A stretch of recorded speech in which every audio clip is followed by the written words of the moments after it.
Wyoming Territory, January 1887. The cold comes first, not the knock. Always the cold, pressing against every wall of the ranch house like something alive and patient, waiting for wood to crack, for stone to yield, for men to give up heat and hope in equal measure. Elijah Brennan knows this cold, has known it for 5 winters now, since the earth swallowed his son and his wife 3 days later, since he became something less than alive but too stubborn to die. The knock is so faint he almost mistakes it for the wind. Almost. But wind doesn't pause between attempts. Wind doesn't wait for an answer. Wind doesn't sound like knuckles against weathered pine, tentative and failing. Elijah opens his eyes in the darkness. The bedroom is ice and shadow. His breath comes out white. 5 years alone have taught him to read sounds the way other men read newspapers. To know the difference between elk moving through the timber and a man checking his property line, between branches scraping the roof and something that shouldn't be there. This is something that shouldn't be there. The second knock is weaker, almost gone. He throws back the blankets, feels the shock of frozen floorboards against bare feet. The revolver sits on the nightstand where it always does, loaded with 6 rounds he checks every Sunday out of habit from his Texas Ranger days, back when staying alive meant knowing exactly what your weapons could do. He grabs it and moves through the hallway in darkness, not needing light to navigate a house he's walked 10,000 times in grief. Downstairs, a single candle burns on the kitchen table. Daniel's candle. 5 years he's kept it lit through every night, replacing it when the wax runs low, trimming the wick at dawn, never letting the flame die, because somewhere in his broken mind, he believes his son might find his way home in the dark and need the light to guide him. Miguel says he's wasting good wax on ghosts. Elijah doesn't care. The candle burns. The third knock barely exists.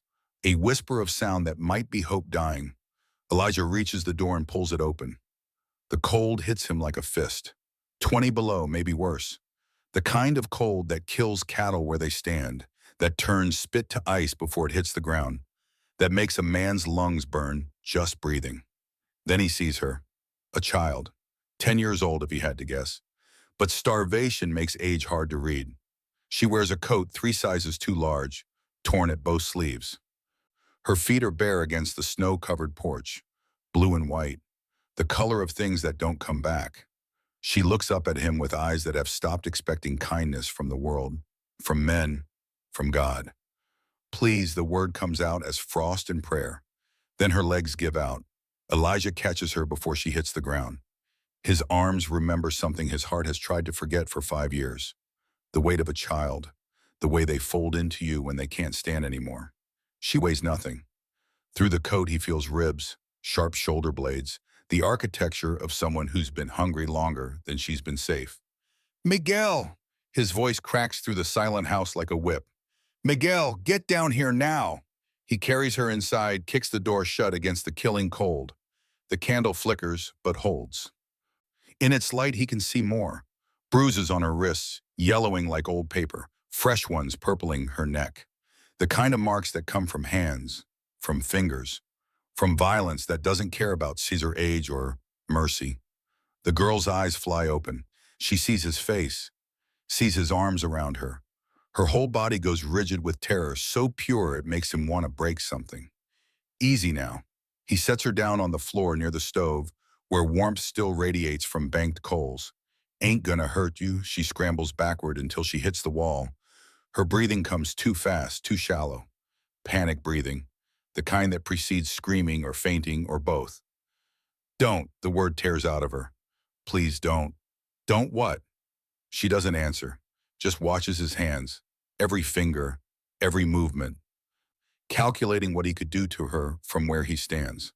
Elijah has seen wild horses do the same thing, animals beaten until they expect pain from every direction, from every person, from existence itself. He steps back, puts his hands where she can see them. I ain't gonna touch you, you hear me? Nobody in this house is going to touch you. Footsteps on the stairs.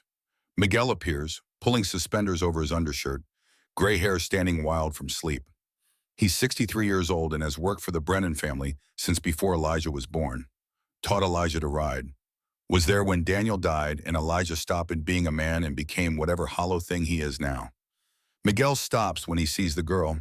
His weathered face goes tight. Dios mío. Get Dr. Mitchell. Fast. Miguel looks at the child, at her feet, at the marks on her neck. His jaw sets hard. Sheriff's going to want to know about this, Patron. Don't call the sheriff. Elijah's voice comes out harder than he means. Just get Sarah Mitchell. Now. The old foreman studies Elijah's face for a long moment. 30 years of knowing someone teaches you when not to argue. Your call. Miguel grabs his coat and heads into the storm. Elijah turns back to the girl. She's pulled her knees up to her chest, making herself small as possible. Like she believes she can disappear if she just takes up less space in the world. What's your name? Nothing, just those calculating eyes, weighing whether speech is worth the risk. I'm Elijah. This is my ranch. You're safe here. Still nothing. But she hasn't run, hasn't screamed. That has to count for something. I'm going to get you water. Just water. Don't run. He stops himself. As if she could run anywhere with feet that color. Stay there. He fills a tin cup at the pump, brings it back slow. She takes it with both hands, drinks too fast, chokes. Water spills down her chin onto the coat. She freezes, sets down the cup with shaking hands, squeezes her eyes shut, waiting. Elijah's chest goes tight. She's waiting for punishment, for spilling, for making a mess, for being imperfect. It's just water. Ain't nothing to be sorry for. She opens her eyes, looks at him like he's a puzzle with missing pieces. What's your name? A long pause, then barely audible. Grace. Grace, he lets the name settle between them. That's good. You got a family name? She shakes her head. Where you from? Nothing. How long you been walking? Her hand moves to her wrist. Fingers touch something there. A faded blue ribbon tied tight around bone-thin skin. Long time. The whisper carries more weight than screaming. Elijah sits down across the kitchen from her, puts the whole room between them, lets her see the exits, the space, the choices. You hungry? No, sir. The words come out automatic. Armor words. Words learned to keep men's fists at their sides. When's the last time you ate? Real food, not scraps. Silence stretches. Outside, the wind howls. Inside, the candle burns steady. Grace, I'm going to ask you something and I need you to tell me true. You understand? A small nod. Who did that to your neck? Her hand flies up, covering the bruises. Her face goes blank. The kind of blank that comes from practice. From learning that showing anything gets you hurt worse. Nobody. Somebody did. I fell. You fell on your own throat? Her chin trembles, but she doesn't cry. Elijah has a feeling she learned not to cry a long time ago. You ain't got to tell me, not tonight, but whoever did that, they ain't getting near you again. You hear me? She stares at him, searching for the lie, finding something else instead, something that might be hope, but more likely is just exhaustion, making her stupid. Why? The question comes out small and terrible. Why what? Why do you care? It hits him center mass. He doesn't have an answer, not one that makes sense. He's a broken-down rancher who hasn't cared about anything in 5 years, who let his own son die while he was off chasing outlaws, who has no business caring about anyone's child when he failed so completely with his own. But here is this girl, barefoot in killing snow, knocked on his door out of 10,000 doors she could have found. And something in him that he thought died with Daniel, and Rebecca has woken up angry. Don't know. The honesty surprises him, but I do. Sarah Mitchell arrives within the hour.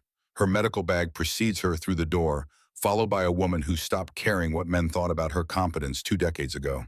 She's 42 years old with gray, streaking her brown hair, and hands that have set more broken bones than the territory's other 3 doctors combined. She takes one look at Grace and kneels without a word. Hello, sweetheart. I'm Dr. Mitchell. I'm going to look at your feet, make sure they're okay. That all right? Grace looks at Elijah. She's the best doctor in Wyoming. Probably the only one who knows what she's doing. Only one foolish enough to come out in this weather. Sarah's voice carries no heat. She reaches for Grace's foot, moves slow, telegraphing every motion. Grace lets her. Trust or submission, Elijah can't tell which. Maybe Grace can't either. Sarah's face goes tight as she examines the damage. Frostbite, blisters forming where the cold bit deepest. But no black tissue yet, no death spreading through living flesh. Another hour out there, and we'd be talking about taking these off at the ankle. Elijah's stomach turns. She going to be all right? If she stays warm? If we treat this right? Sarah pulls off Grace's coat, gentle but firm. Grace stiffens but doesn't fight. In the candlelight, every horror reveals itself. The bruises don't just cover her neck. They map her arms, her shoulders, her back. Old and new, yellow and purple and green. A calendar of pain that goes back months, maybe years. Sarah's jaw sets hard. Kitchen, now. They step into the other room. Sarah's eyes are fire. Where'd she come from? Don't know. She showed up, knocked on the door. In this weather, barefoot. That's what I said.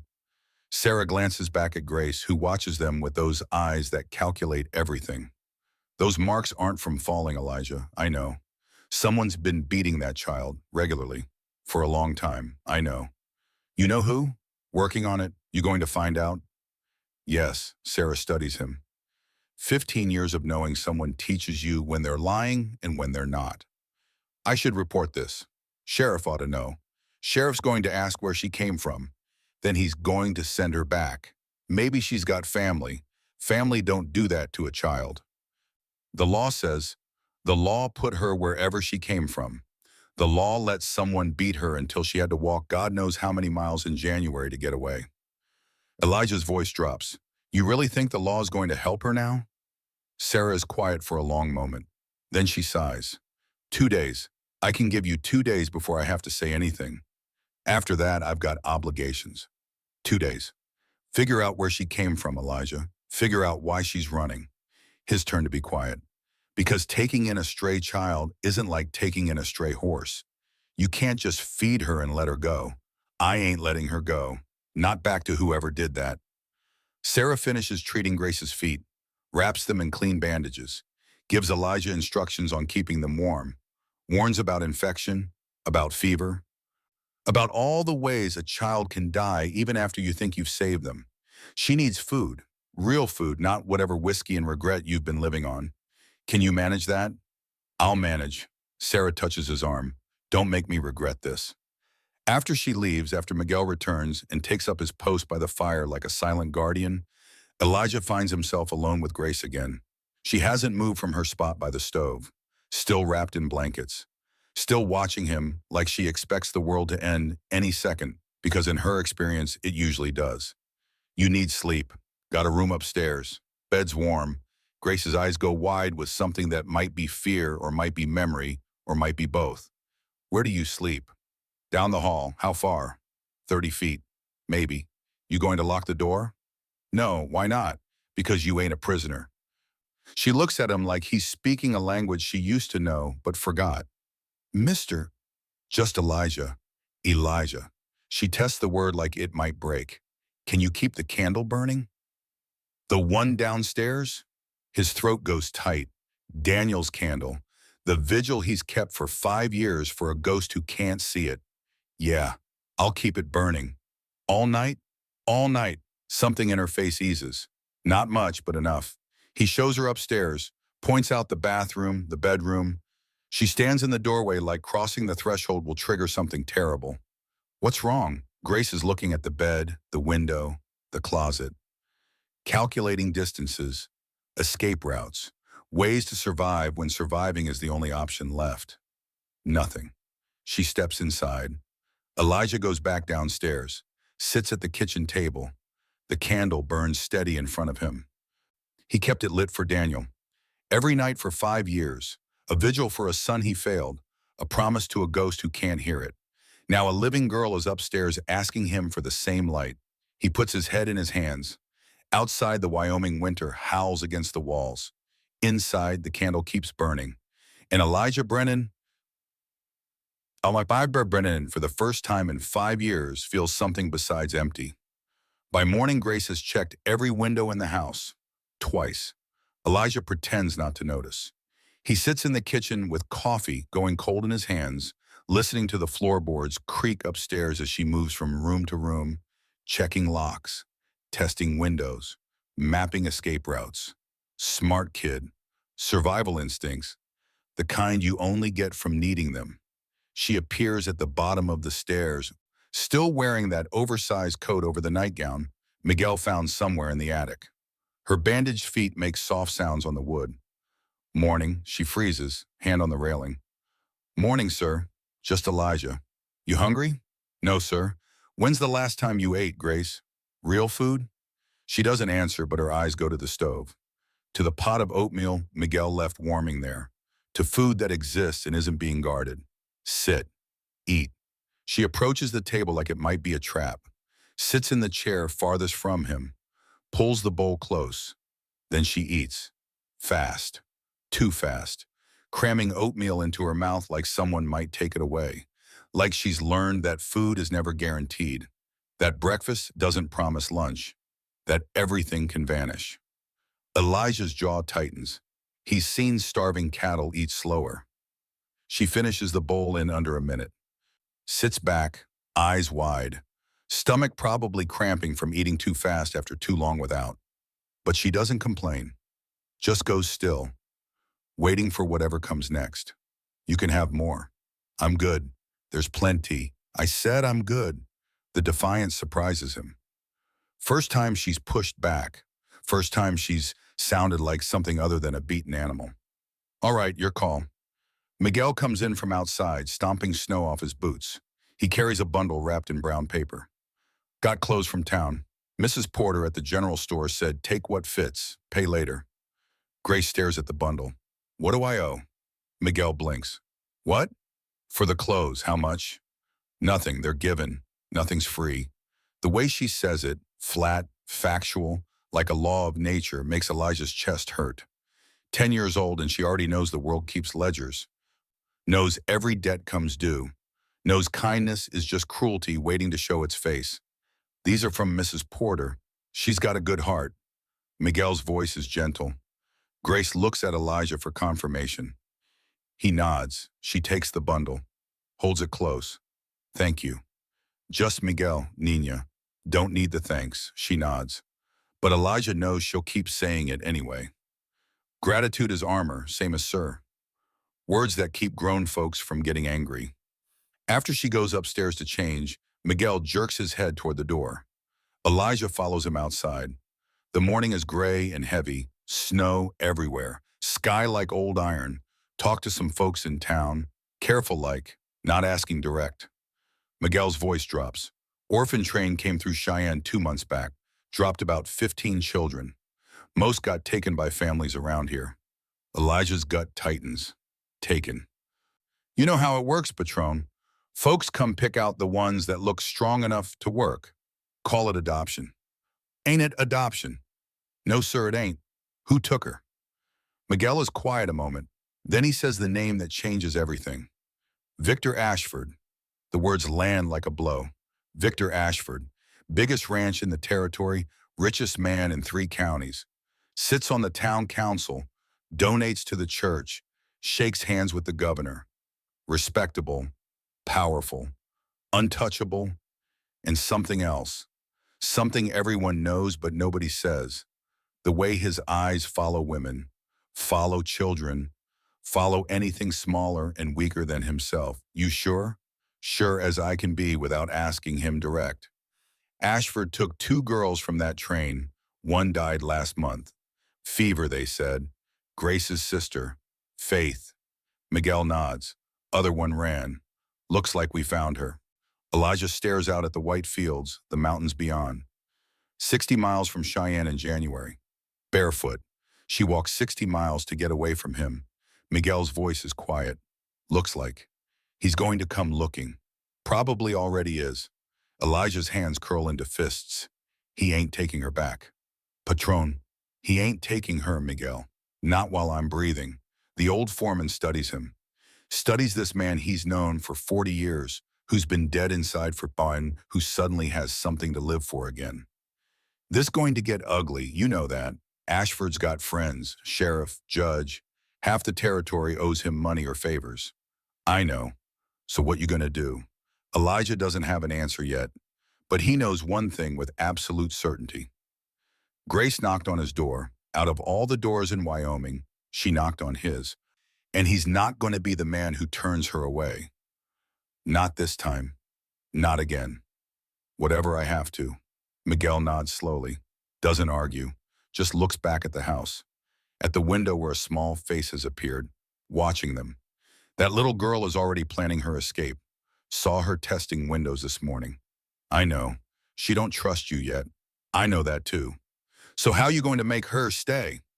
Elijah looks at Grace's face in the window. Those eyes that have seen too much. That blue ribbon tied around her wrist like a lifeline to a ghost. I ain't going to make her do anything. I'm just going to show up every day until she believes it. Miguel is quiet a long moment. That boy of yours, Danielle, he'd be proud, I think. Elijah's throat closes up. Don't know about that? I do. Miguel claps him on the shoulder.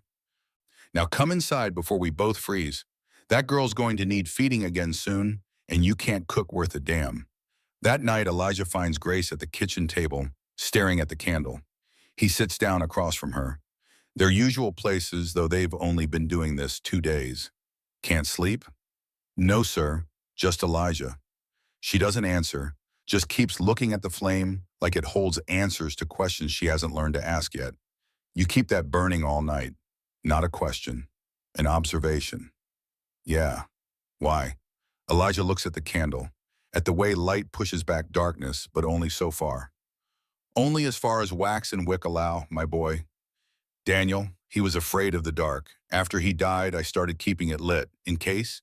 In case what? In case he comes back. In case he needs to find his way home. Something like that. Grace is quiet for a long moment. Her fingers touch the blue ribbon on her wrist. My sister Faith. She was scared of the dark too. Elijah waits, doesn't push, lets silence do its work. At the Ashford place, when he got mad, he'd take all the candles, lock us in the cellar, no light at all, said it would teach us to be grateful. Jesus Christ. How long were you there? 2 months. Faith got sick after 3 weeks. Fever. They wouldn't get a doctor. Said she'd be fine. Her voice goes flat, empty. She wasn't fine. Grace, she died asking for me, asking why I wasn't there. But I was in the cellar. He'd locked me up because I spilled water on the floor. I couldn't get to her. Her hands shake, but her eyes stay dry, like she cried everything out a long time ago, like tears are a luxury she can't afford. That's why you ran. That's why I ran. She looks at him. Mr. Ashford's going to come for me. You know that. I know. You can't stop him. He's got the sheriff, the judge, everyone. Maybe. So why are you doing this? Elijah thinks about it. About Daniel, about failure, about 5 years of keeping a candle lit for a ghost who can't see it. Because my boy asked me to come to his birthday party. I told him I couldn't. Had to chase some outlaws down near Laramie. Said I'd make it up to him. His voice cracks. 3 days later, he was dead. Train robbers hit the coach he and his mama were on. I wasn't there. Wasn't there to protect them. I can't change that. Can't bring them back. He looks at Grace. But you knocked on my door. You're here. Alive. Maybe I can't save the ones I lost. But maybe I can save you. Grace stares at him, searching for the lie, for the catch. For the moment he'll turn on her like every other adult in her life has. People say things like that. Then they don't mean it. I know. So how do I know you're different? You don't? Not yet. But I'm going to show you, every day, until you believe it. Silence, the candle flickers between them. Mr. Elijah? Yeah?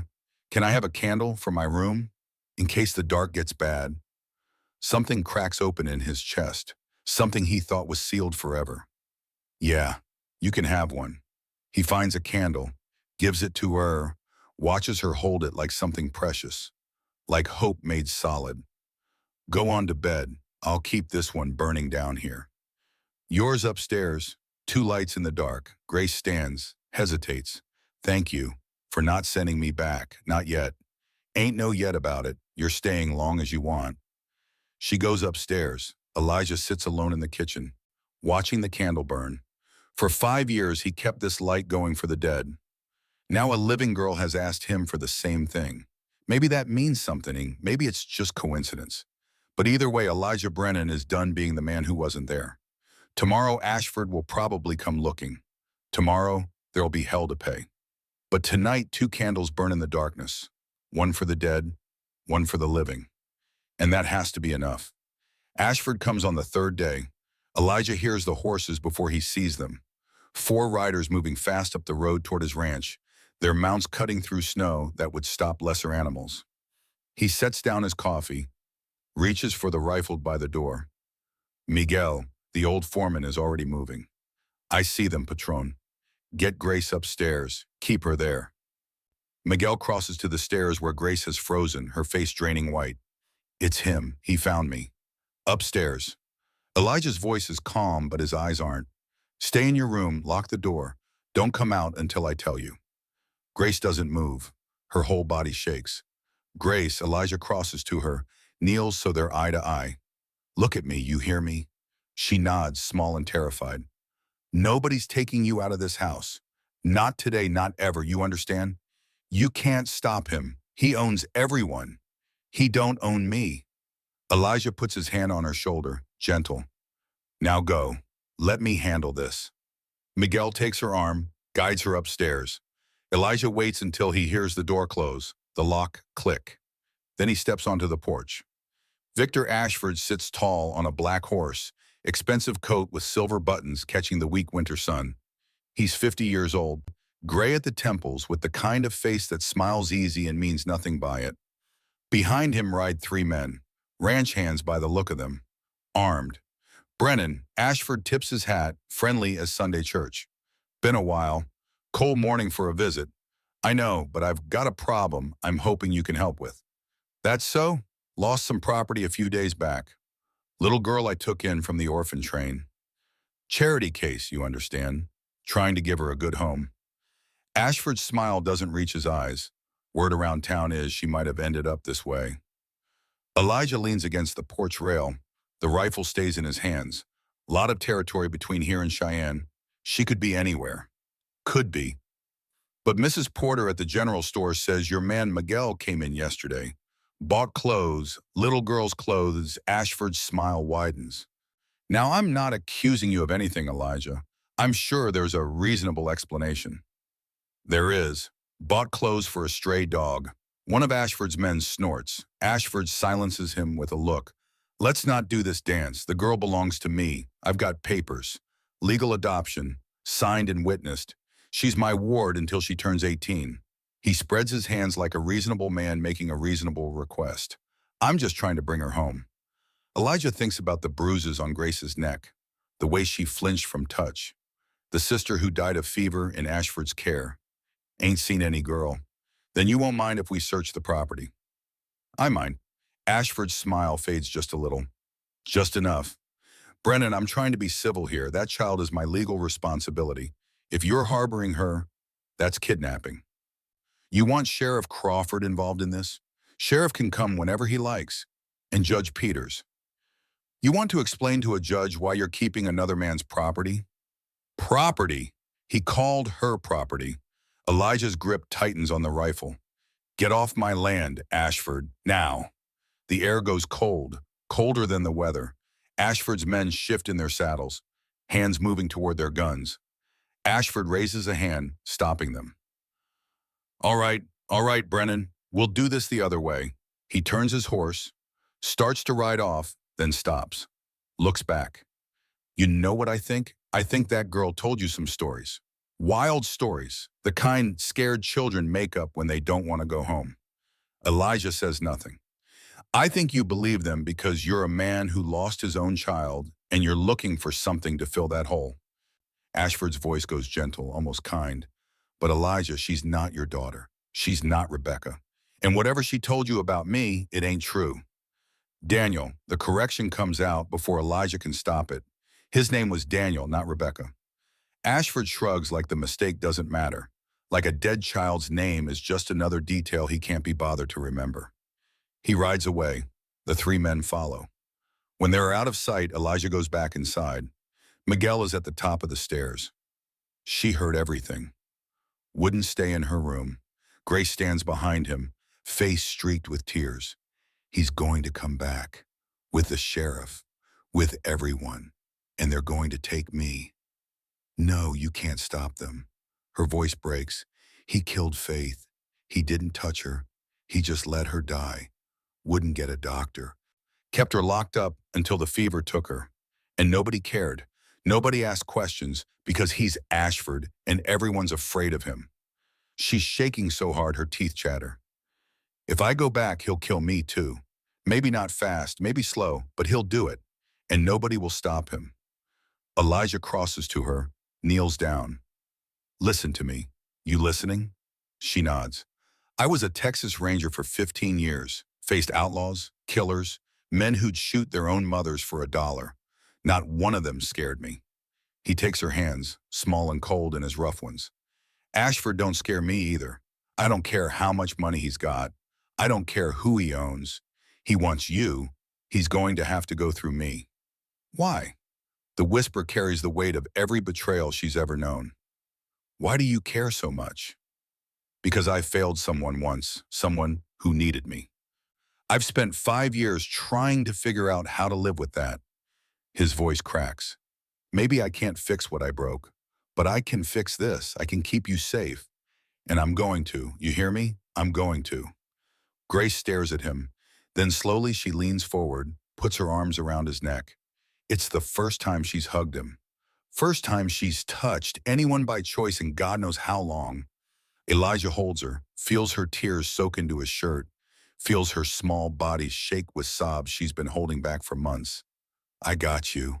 I got you, kid. Over her head, he meets Miguel's eyes. War is coming, they both know it. But for this moment, in this house, with this child in his arms, Elijah Brennan feels something he hasn't felt in 5 years. Purpose. Sheriff Wade Crawford rides up 2 hours later. Elijah is waiting on the porch, alone. This time Miguel has taken Grace to the barn, shown her the horses, keeping her busy and hidden. Wade dismounts slow. He's 50 years old, thick through the middle, with a face that's seen too much and forgotten how to be surprised by any of it. He and Elijah rode together once back in the Ranger days, before everything went wrong. Elijah. Wade. Ashford came to see me, I figured. Wade takes off his hat, runs a hand through thinning hair. Says you've got a child here, a girl he's got legal claim to. He say what he did to her, says she's a runaway, says she tells stories. Stories. Elijah's jaw tightens. Those bruises on her neck. Stories too. The ones on her arms, her ribs. She got so skinny because she tells stories. Wade is quiet a moment. I ain't saying I believe him, Elijah. I'm saying he's got papers. Legal papers. And the law let him kill her sister. Wade's head comes up. What? Girl named Faith. 7 years old. Ashford took her from the same orphan train. She died last month. Fever, they said. But Ashford wouldn't get a doctor. Kept her locked up. Let her die. You got proof of that? I got Grace's word. A child's word against Ashford's. Wade shakes his head. You know how this goes. Judge ain't going to take a 10-year-old's testimony over a man like Ashford. Not without evidence. Then help me find evidence. Wade looks at him for a long moment. You're asking me to go against the richest man in the territory.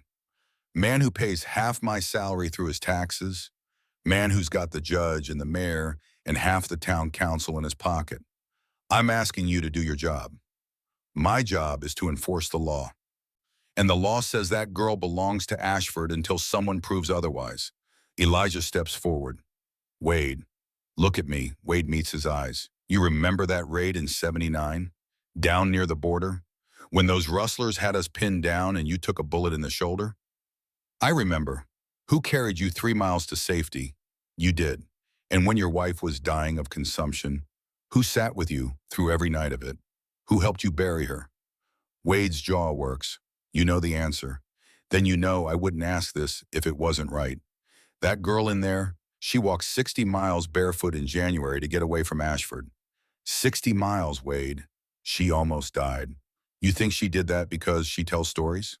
Silence stretches between them like a rope pulled tight. Finally, Wade puts his hat back on. I can give you a week. After that, if Ashford pushes, and he will push, I'm going to have to do something. A week? Find me evidence, Elijah. Something I can take to a judge. Something that proves Ashford's unfit. Otherwise, he trails off. Otherwise, you take her. Otherwise, I don't have a choice. Wade mounts his horse, looks down at Elijah. For what it's worth, I believe you. I've seen Ashford's eyes when he looks at certain folks. Women, children. Something ain't right there. Then help me prove it. I can't. Not officially. Wade pauses. But you might want to talk to Catherine Hayes. She worked for Ashford last year. Left sudden. Lives out past Miller's Creek now. Catherine Hayes. Might be she saw something. Might be she'd be willing to talk. Wade touches his hat. 1 week, Elijah. That's all I can give you. He rides away. Elijah stands on the porch, mind racing. 1 week to find evidence against a man who owns half the territory. 1 week to save a girl who's already lost everything. It's not enough time, but it's all he has. That evening, Elijah tells Grace about the week. They're sitting at the kitchen table, the candle burning between them. She's eaten dinner slowly this time, trusting the food won't vanish. And now she watches him with eyes that see too much but are starting to hope anyway. 1 week, she repeats the words like a death sentence. Then what? Then we figure something else out. There is nothing else. He owns everyone. He don't own Catherine Hayes. Grace goes still. Who? Woman who worked for Ashford. Left last year. Sheriff thinks she might have seen something. Seen something? Seen what? Don't know yet. I'm going to find out. Grace's fingers touch the blue ribbon on her wrist. Her thinking gesture. Elijah has learned. There was a woman when Faith and me first got to the Ashford place. Cook, I think. Nice. She'd sneak us extra food sometimes. What happened to her?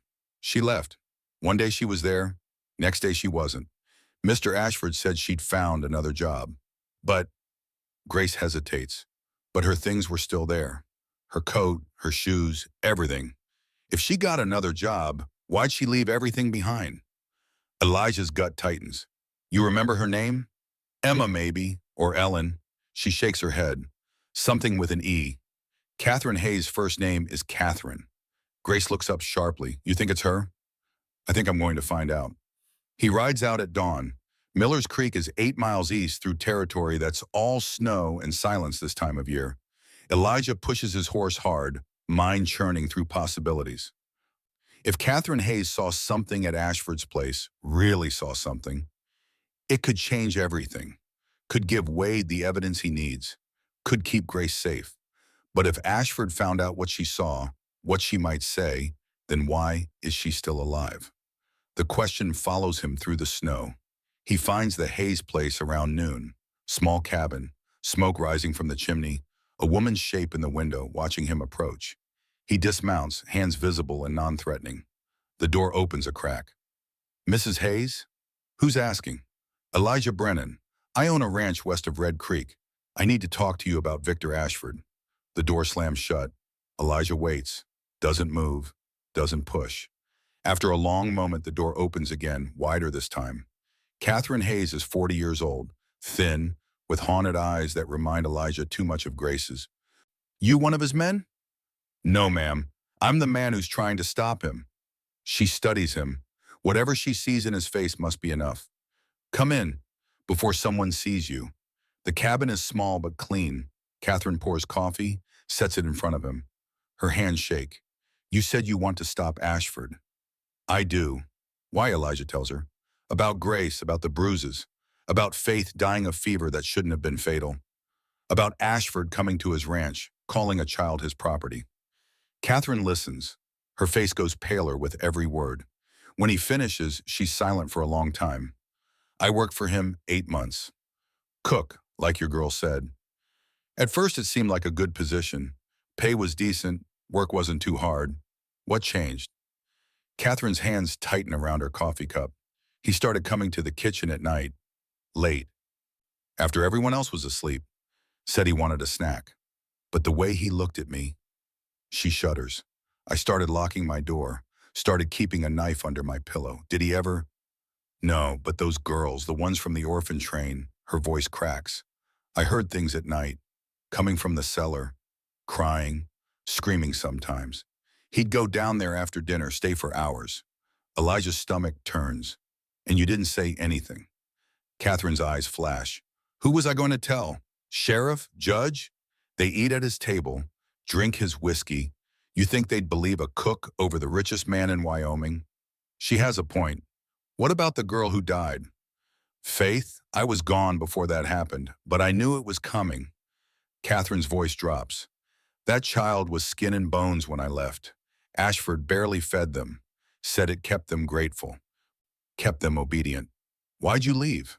Really? Catherine is quiet for a long moment. He caught me sneaking food to the girls. Extra bread, some cheese, nothing much. But he caught me. What did he do? Said if I ever told anyone what I'd seen, he'd kill me. Said he knew people. Said they'd find my body in a ditch somewhere, and no one would ask questions. She looks at Elijah. I believed him. I still believe him. So I left that night. Didn't even pack my things, just ran. But you're talking to me now because those girls, tears start rolling down Catherine's cheeks. I think about them every night, what he's doing to them, what he did to Faith. And I tell myself there's nothing I can do, nothing anyone can do. But that's a lie, isn't it? I could have told someone, could have tried. She wipes her eyes. So here I am, telling you. What good does it do? Elijah leans forward. Would you say this to a judge? If I could get you protection, would you testify? Catherine laughs, bitter and broken. What protection? Ashford owns the law in this territory. Not all of it. Sheriff Crawford. Crawford won't cross Ashford. Nobody will. I will. She looks at him, sees something in his face that makes her pause. Why do you care so much about one orphan girl? Elijah thinks about Daniel, about the grave he visits every month, about 5 years of candles burning for a ghost. Because I failed someone once, and I'm done failing. Catherine studies him for a long moment. Come back tomorrow. Let me think about it. Pray about it.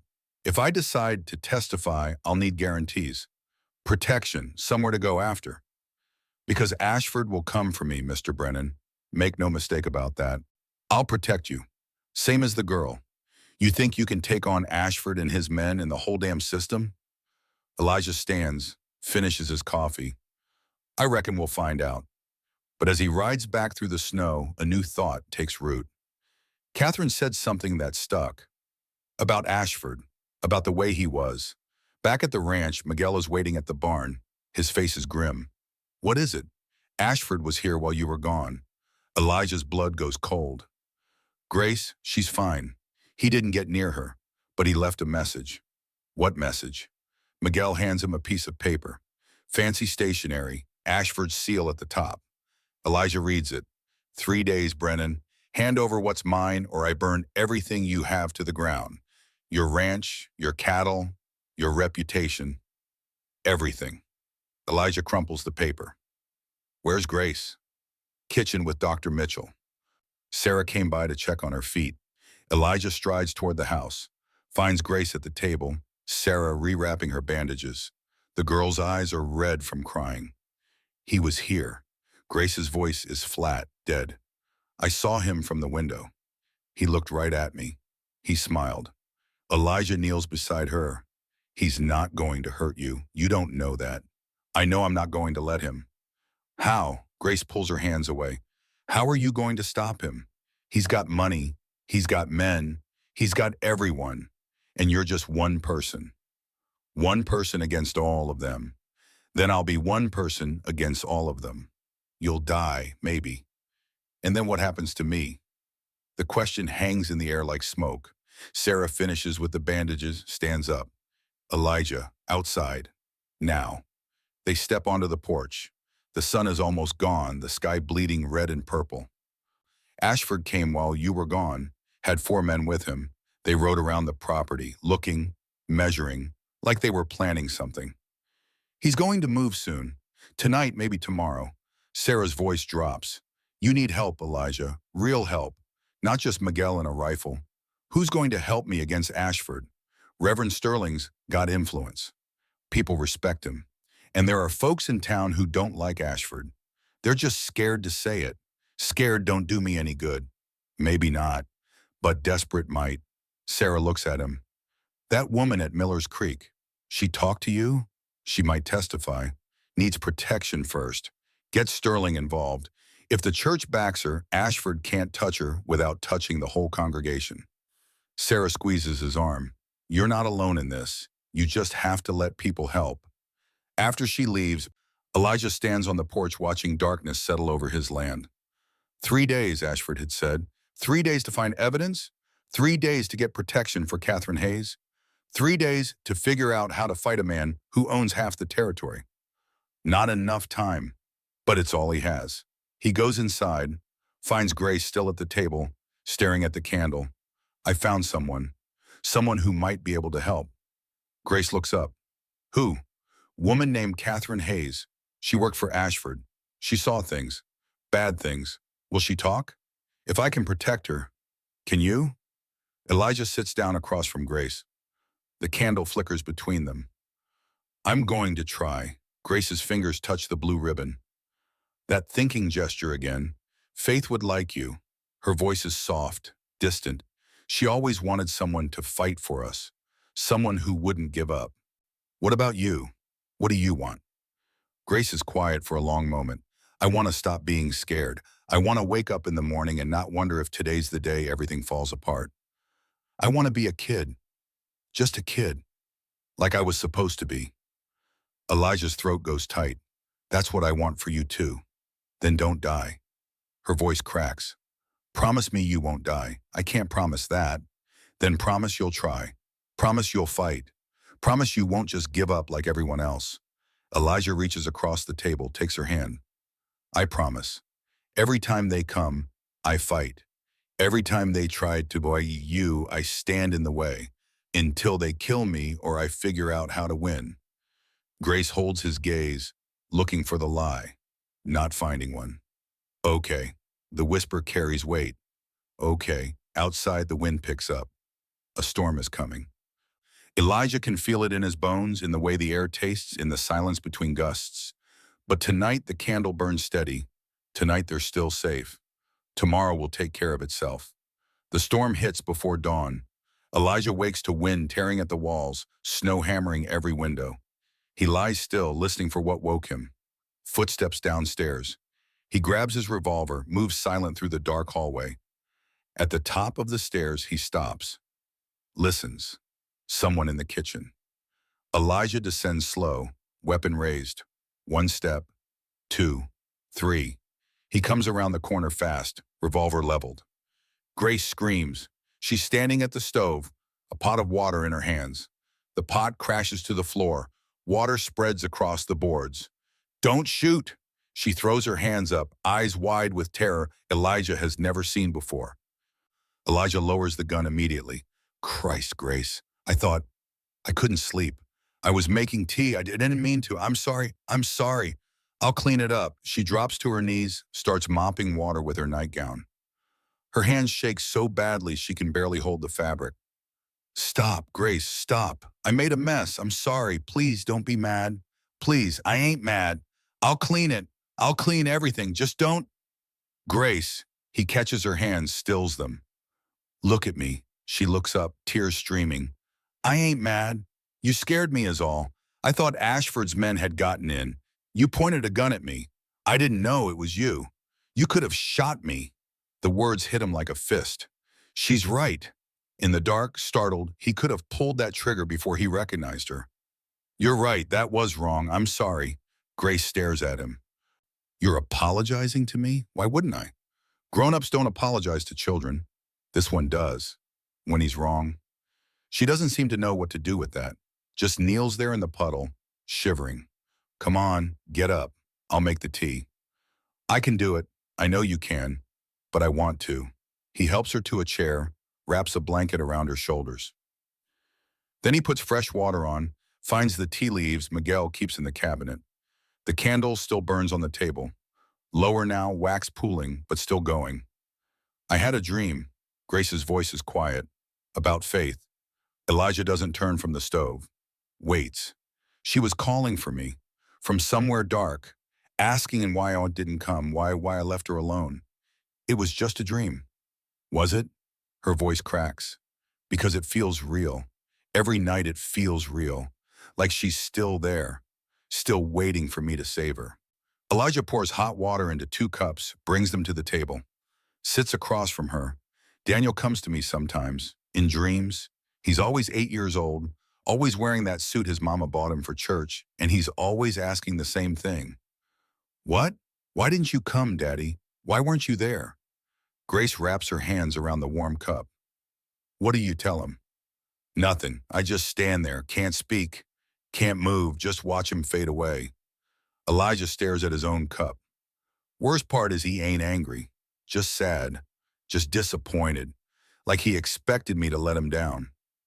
Did you let him down? Every day of his life, the words come out raw. Elijah hadn't meant to say them, hadn't meant to say any of this. I don't believe that. You didn't know me then. I know you now. She meets his eyes. And the man I know wouldn't let a child down. Not if he could help it. Elijah's throat closes up. Maybe I'm trying to be different now. Maybe that's all any of us can do.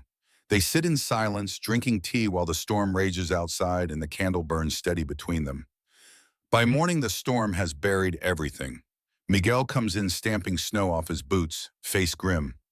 Roads are gone, Patron. Drifts higher than a horse in some place. Nobody's getting in or out today. Elijah nods. Ashford? If he was planning something for today, the weather stopped it.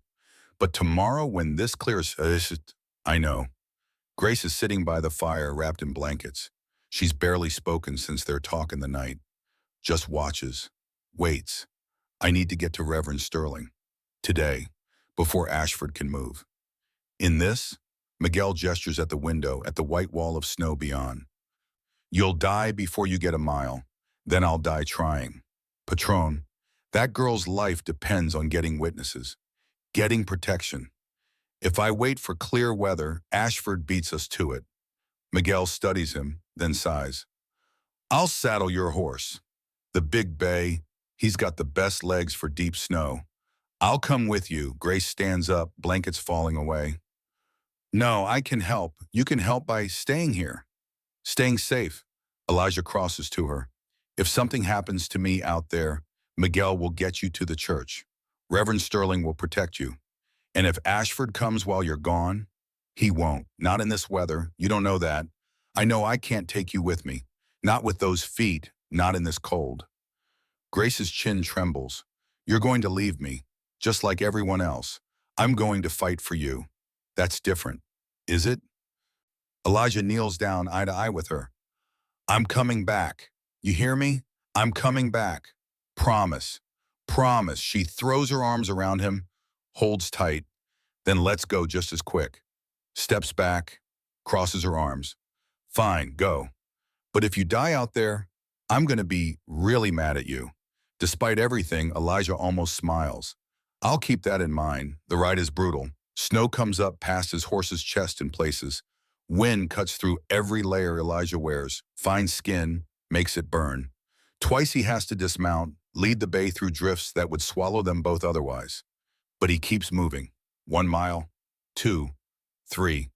Red Creek is only 5 miles from his ranch, but in this weather, 5 miles might as well be 50.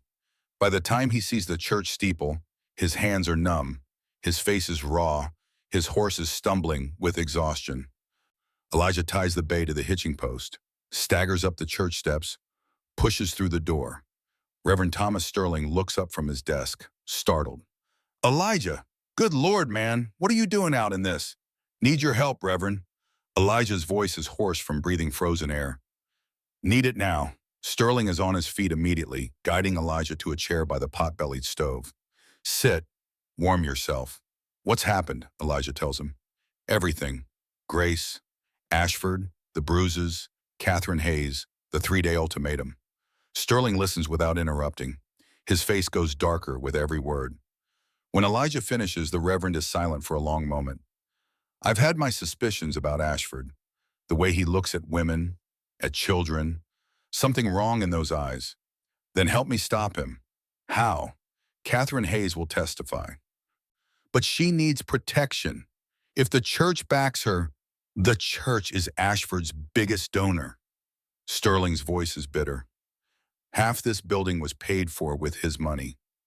He sits in the front pew every Sunday, drops more in the collection plate than everyone else combined. So you're bought too. I'm telling you what we're up against. Sterling stands, paces to the window. You are asking me to go to war with the most powerful man in the territory, a man who could destroy this church, destroy me, destroy everyone who stands with us. I'm asking you to save a child's life. You think I don't know that? You think I don't see what's at stake? Then what's the problem? The problem is, even if I back you, even if Catherine testifies, Ashford has the judge, has the sheriff, has everyone who matters. Not everyone. Sterling raises an eyebrow. Who else is there? The town, the people. They're scared of Ashford, but they're not all bad. They're not all bought. And you think they'll stand up against him? I think if you give them permission. If the church tells them it's okay to fight back, some of them will. Sterling is quiet for a long time. My father was a preacher back in Virginia before the war. When the fighting started, everyone expected him to stay neutral, keep his head down, preach about peace and forgiveness. What did he do? He stood up in the pulpit one Sunday and said that slavery was an abomination before God. Said any man who owned another human being is going to hell. What happened? They burned his church down, beat him half to death, run him out of town. Sterling looks at Elijah, but he never regretted it. Said there are times when a man of God has to choose between being comfortable and being righteous. He walks to his desk, pulls out paper and pen. This might be one of those times. Does that mean you'll help? I'll write letters to every family in my congregation. Tell them what Ashford's done. Ask them to stand with us. That'll take too long. Then I'll go door to door myself. Today, Sterling starts writing. You get Catherine Hayes. Bring her here. I'll make sure she has sanctuary. Ashford will come for her. Then he'll have to come through me first. Sterling looks up, fire in his eyes now. I've been comfortable too long, Elijah. Playing politics with men like Ashford. Pretending I didn't see what I saw. That ends today. Elijah stands, extends his hand. Sterling takes it. One more thing. The girl. Grace. If something happens to me, I'll protect her. You have my word. Elijah nods, turns to leave. Elijah. He stops. Your boy Daniel. He'd be proud of what you're doing. Elijah's throat tightens. He doesn't trust himself to speak. Just nods again and walks out into the storm. Elijah makes it back to Miller's Creek by afternoon. The storm has eased but not stopped. Snow still falling in lazy spirals that will bury any tracks within the hour. Catherine Hayes opens her door before he can knock, like she's been standing there waiting, weighing choices that might get her killed. I've decided. Her voice is steady, but her hands aren't. I'll testify. I'll tell a judge everything I saw, everything I heard. But you need to understand something, Mr. Brennan. Once I do this, there's no going back. Ashford will know, and he'll come. He's already coming. Elijah steps inside, snow falling off his coat in clumps. For me, for Grace, for anyone who stands against him. Question is whether we stand together or fall separately. Catherine moves to the window, looks out at the white emptiness beyond. I left this place once, ran with nothing but the clothes on my back because I was too scared to face him, too scared to tell the truth. She turns back. I'm tired of being scared. Then pack what you need. We leave in 10 minutes. Reverend Sterling's got sanctuary waiting. What about my things? This cabin? Catherine gestures at the sparse room, at a life that fits in one building. If I leave with you, Ashford's men will burn it, just like they'll burn your ranch, just like they burn everything that gets in his way. Then let it burn. Things can be rebuilt. People can't. Elijah's voice drops. I learned that the hard way. Catherine studies his face, sees something there that decides her. She disappears into the back room, returns with a single bag and a leather-bound book. What's that? Journal. Kept notes while I worked for Ashford. Dates, times, what I what I heard. She hands it to him. Thought maybe someday I'd need proof. Guess someday is now. Elijah opens the journal. Pages of careful handwriting. November 3rd. Girls locked in cellar again. heard crying until past midnight. November 9th, smaller one, Faith, coughing badly, asked for doctor. Ashford refused. November 15th, found bruises on both children when changing linens. This is evidence, real evidence Wade can use. If we live long enough to show it to him. We will. How can you be sure? Because the alternative is letting Ashford win. And I'm done letting bad men win. They ride double on Elijah's bay, Catherine's arms wrapped tight around his waist, the journal secured in his saddlebag. The horse struggles through drifts but keeps moving, stubborn as its rider. Halfway to Red Creek, Catherine speaks. There's something else you should know. About Ashford. About why he is the way he is. Elijah doesn't slow the horse. Go on. His father was worse. Augustus Ashford died 10 years ago, but not before he made sure his son learned every lesson a devil could teach. What kind of lessons? The kind where a boy gets locked in root cellars for days, where mistakes get punished with fists and worse, where you learn that the world is divided into people who hurt and people who get hurt, and the only choice is which side you're on. Catherine's voice is barely audible over the wind. Victor told me once late at night when he'd been drinking, said his father used to say that mercy was weakness, that kindness got you killed, that if you weren't feared, you were nothing. So he became his father, worse than his father, because Augustus was cruel but he wasn't rich. Victor has money and power and all the cruelty his daddy taught him, plus the respectability his father never had. Doesn't excuse what he's done. No, but it explains it. Catherine shifts in the saddle. I think that's why he took those girls from the orphan train. Same age he was when his father started breaking him. Like he's trying to remake his own childhood. But this time he gets to be the one with power. Elijah's jaw tightens. Then someone's got to break the cycle. They reach Red Creek as dusk falls. Reverend Sterling meets them at the church door, ushers Catherine inside without a word. The building is warm, candles lit, and something else. People. 20 of them at least, townspeople gathered in the pews. What's this? Sterling closes the door behind them. I told you I'd go door to door. These are the ones who said yes, the ones willing to stand. Elijah recognizes faces. Henry Cooper, who runs the livery, Sarah Mitchell sitting in the front row, Mrs. Porter from the general store, the Johansson family who farm land north of town. Others he knows by sight, if not by name. Sterling steps to the pulpit. Mrs. Hayes, these good people have come because they were tired of being afraid, tired of watching Victor Ashford control this town through money and threats, tired of pretending they don't see what he is. A voice from the back. Samuel Johansson, 40 years old with hands scarred from decades of farm work. My daughter's 13.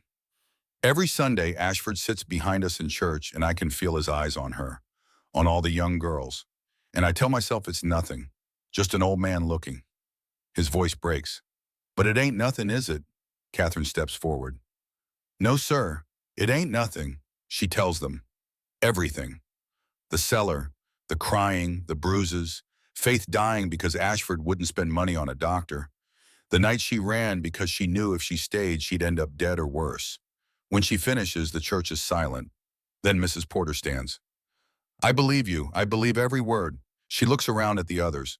My sister worked for the Ashfords 20 years ago. Came home one night with a black eye and wouldn't say how she got it. Quit the next day. Married a man in Cheyenne just to get away from this town. Mrs. Porter's hands clench. I've spent 20 years pretending I didn't know why. I'm done pretending. Others speak. Stories that have been buried for years. A woman whose cousin disappeared after rejecting Ashford's advances. A man whose brother lost his ranch when he refused to sell to Ashford for pennies on the dollar. Small cruelties and large ones, all adding up to a portrait of a man the town fears too much to fight. Until now. Sterling raises his hands. Ashford will come here. He'll demand we hand over Mrs. Hayes. He'll threaten us with lawyers and judges and economic ruin. The Reverend's voice strengthens. So I'm asking you now, are you willing to stand, knowing what it might cost? One by one they nod, some quick, some slow, but all certain. Henry Cooper speaks up. My grandfather died fighting to end slavery. Died believing some things are worth the cost. Reckon protecting children is one of them. Elijah feels something he hasn't felt in 5 years. Not quite hope, but close. The sense that maybe he's not alone in this fight after all. Sterling organizes them. Guard rotations for the church. Plans for if Ashford comes with force. Messages to be sent to neighboring towns, to the territorial governor, to anyone who might listen. Elijah pulls Sterling aside. I need to get back to my ranch. Grace is there with Miguel, and she's going to be scared. Go. We'll protect Catherine. What if Ashford comes tonight? Then we'll deal with it. Sterling's jaw sets. This is a house of God. Let's see if he's willing to burn it. Elijah rides hard through the darkness. The storm has finally broken, stars appearing between tattered clouds. His ranch house appears as a shadow against the snow, smoke rising from the chimney. Miguel meets him at the barn. Gracias a Dios, the girl's been worried sick. Any trouble while I was gone? Quiet. Too quiet. Elijah knows what that means. The calm before Ashford makes his move. Inside, Grace sits at the kitchen table. The candle burns between her and an object Elijah doesn't recognize. A small, cloth-bound book, pages yellowed with age. What's that? Grace looks up, eyes red from crying. Faith's diary. I found it, in the lining of the coat I was wearing when I came here. She must have hidden it there before. Her voice breaks. Before she died. Elijah sits down across from her. The diary is small, meant for a child's hands. The cover shows water damage, some pages stuck together. But Faith's handwriting is still legible. Round letters, carefully formed. Can I? Grace nods, pushes it toward him. Elijah opens to a random page. December 2nd. Mr. Ashford got angry today because Mercy spilled soup. He grabbed her neck and said she was worthless. I tried to tell him it was my fault, but he locked me in the cellar anyway. It's so dark down here, I'm scared. Mercy says be brave, but it's hard. He turns the page. December 10th, I don't feel good. My throat hurts and I'm hot all over. Asked Mr. Ashford for medicine, but he said I'm faking. Mercy's still locked up for talking back. I wish Mama was here. I wish we never got on that train. I wish we were dead. Elijah's hands shake. Grace, this is evidence. Real evidence that he neglected Faith. That he abused you both. I know. She wipes her eyes. But it's also all I have left of her. Her words, her handwriting, proof she existed. We'll make copies. Everything she wrote will be preserved. He reaches across the table, takes her hand, and we'll make sure she didn't suffer for nothing. Every word in here is another nail in Ashford's coffin. Grace looks at the diary, then at Elijah. There's more. On the last page. She opens to the final entry. The handwriting is shaky, barely legible. December 18th. I think I'm dying. I'm so cold even though I'm burning up. Mercy's crying on the other side of the door, but Mr. Ashford won't let her in. I want to tell her it's not her fault. I want to tell her I love her. I want to tell her to run far away from here and never come back. If anyone finds this, please help my sister. Please don't let him hurt her like he hurt me. My name is Faith, and I was here and I mattered. Elijah closes the diary carefully. His throat is too tight for words. She mattered. Grace's whisper fills the kitchen. I keep telling myself that she mattered, that she wasn't just another orphan nobody cared about. She mattered, and we're going to make sure everyone knows it. Miguel appears in the doorway. Patron, we got company. How many? 6 riders, coming from the east. Elijah stands, grabs his rifle. Get Grace upstairs, same as before. But Grace doesn't move. No, what? I'm not hiding anymore. Her voice is steady, stronger than he's ever heard it. I'm tired of running, tired of being scared. If Ashford's coming for me, then let him come. But I'm going to face him. I'm going to look him in the eye and tell him I'm not his anymore. Grace, you said you'd fight for me. Well, I'm going to fight too, for Faith, for every child he's hurt, for myself. She stands, holding the diary like a weapon. I'm not running. Elijah looks at this small girl who walked 60 miles barefoot, who survived what would have killed most adults, who's choosing courage over safety. All right, but you stay behind me. You don't go outside. And if I tell you to run, you run. Agreed? Agreed. The riders circle the house. Torches lit despite the cold. Elijah counts 6 men, just as Miguel said. But Ashford isn't with them. The lead rider calls out, a voice Elijah doesn't recognize. Brennan, we're here for the woman. Catherine Hayes, we know she's here. She ain't not here, Elijah shouts from behind the door. Left 2 hours ago, headed for Cheyenne. Lying. We checked the roads. No tracks but yours. Then maybe she went the long way. The rider spits into the snow. Mr. Ashford's offering a deal. You hand over Hayes and the girl, and this all ends. Nobody gets hurt. You keep your ranch. Everyone walks away. And if I refuse, then we take what we came for, one way or another. Elijah cocks his rifle, the sound carrying clear in the cold air. There's 6 of you and 3 of us. But this house is stone and timber, and we got ammunition for a week. First man through that door dies. So does the second, maybe the third. How many of you want to die for Ashford's money? Silence. The riders shift in their saddles. Not professional killers, Elijah realizes. Just ranch hands being paid extra to do a job they're not sure they want. Tell you what, the lead rider's voice changes, less certain now. We'll give you until morning. Think about it. Ashford's coming himself at dawn with more men. This is your last chance to walk away clean. They ride off, torches disappearing into the darkness. Miguel exhales. They'll be back. I know. With more men, more guns. I know that too. Elijah turns to Grace. Last chance. I can get you out of here tonight. Miguel knows trails through the mountains Ashford's men will never find. You could be in Colorado by next week. Safe. Grace shakes her head. Running to Colorado isn't safe. It's just being alone somewhere else. Besides, she holds up the diary, Faith's last words said to run, but she also said to get help, to stop him. I can't do both, so I'm choosing to stop him. Even if it gets you killed, even then, because at least I'll die fighting, at least I'll matter. Elijah looks at Miguel. The old foreman nods slowly. The girl's right, Patron. We run, he wins. We might live, but he wins. So we make our stand here. Elijah says it like a question, but means it like a vow. Here, tomorrow, whatever comes. That night, Grace can't sleep. Elijah finds her at the window, watching the darkness for approaching riders. They're not coming until dawn. Ashford's man said so. Men like that lie. True, but this time I believe him. Ashford wants daylight, wants witnesses, wants everyone to see what happens when someone defies him. Elijah sits beside her. You scared? Terrified. Good. Fear keeps you smart. Grace turns from the window. Tell me about Daniel, your real son. Not the ghost you keep a candle for. The real boy. Elijah is quiet for a long moment.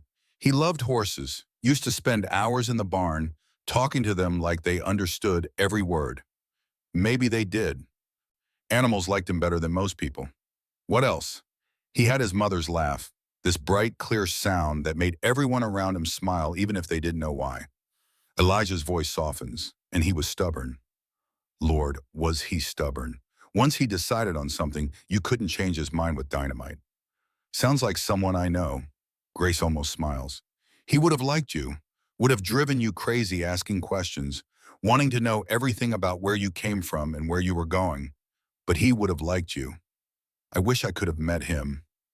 Me too. They sit in silence, watching stars appear through gaps in the clouds. Mr. Elijah? Just Elijah. Elijah, if we die tomorrow, we're not going to die. But if we do, I want you to know I'm glad I knocked on your door. Glad you answered.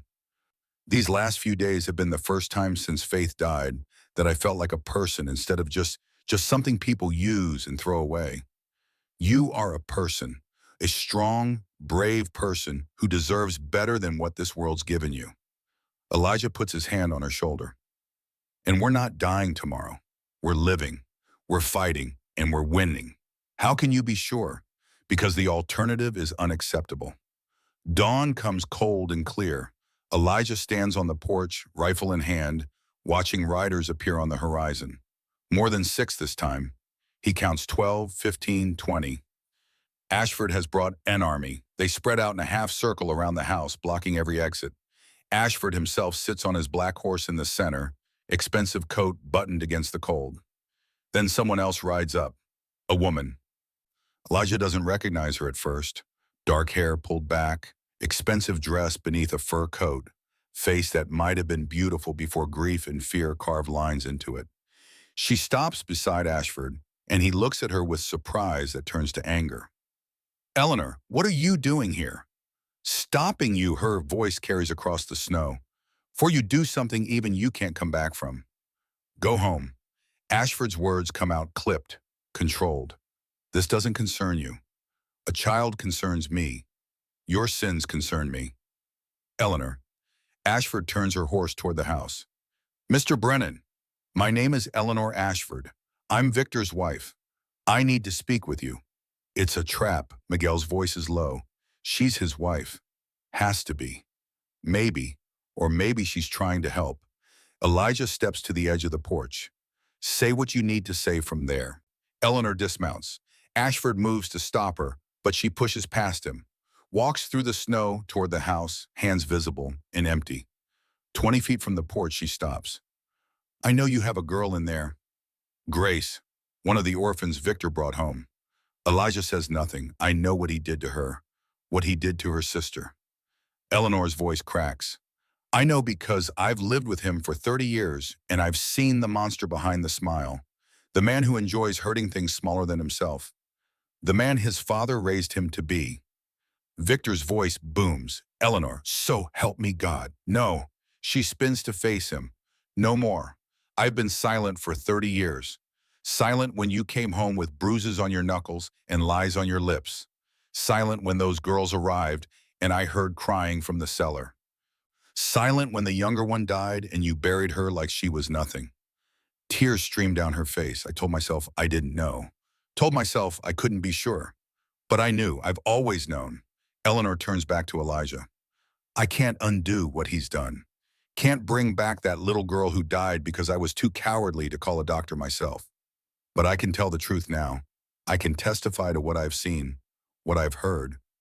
I can help you stop him. Ashford's face has gone white.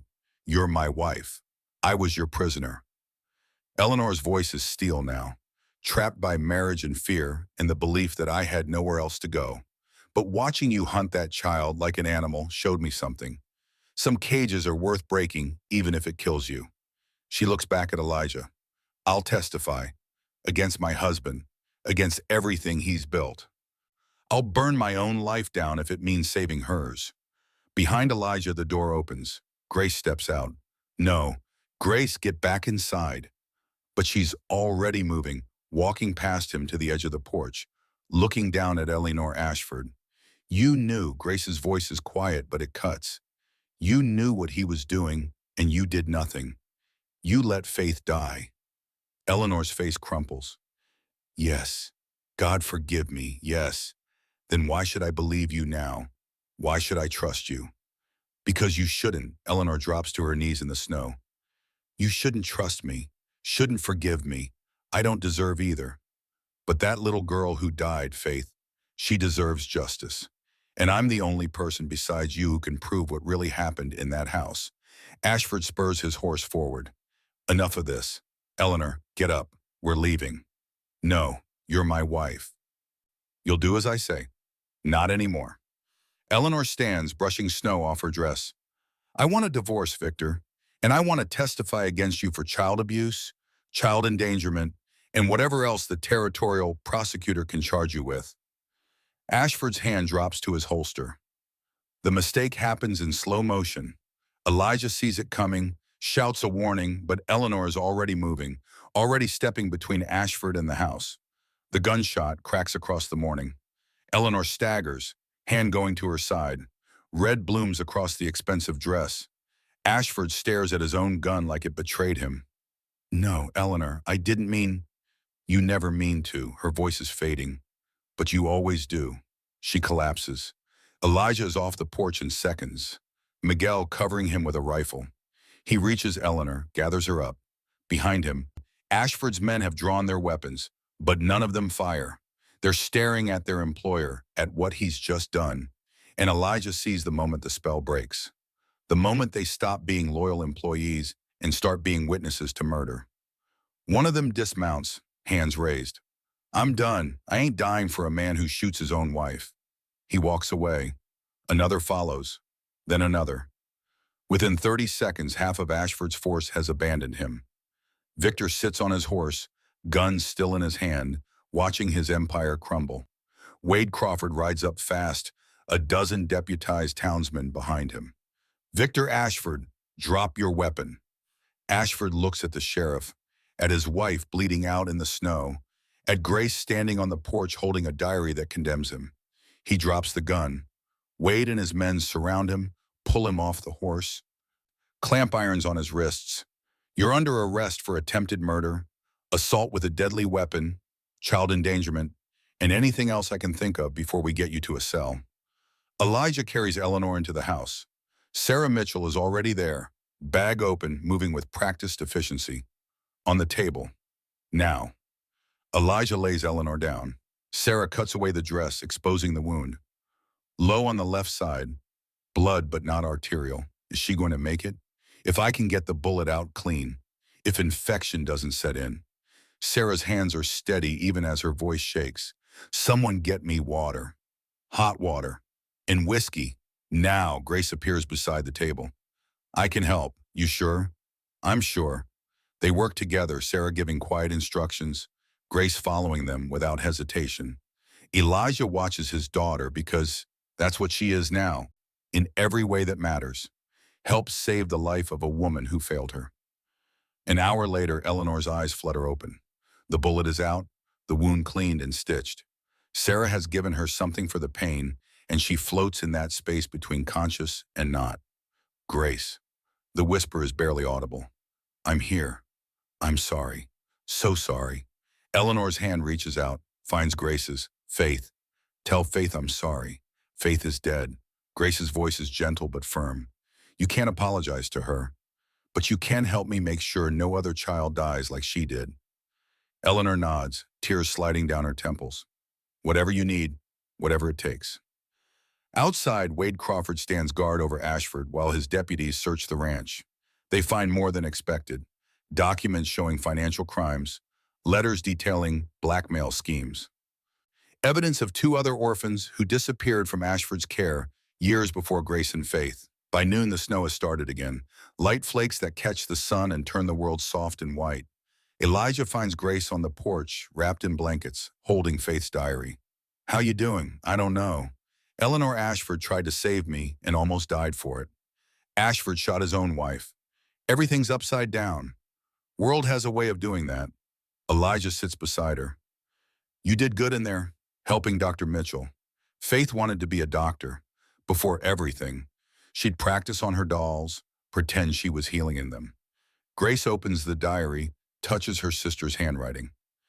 I think she'd be proud that her diary helped stop him, that her words mattered. They did matter. She mattered. Elijah puts his arm around Grace's shoulders. And so do you. They sit in silence, watching Wade and his deputies load Ashford into a wagon for the journey to territorial prison.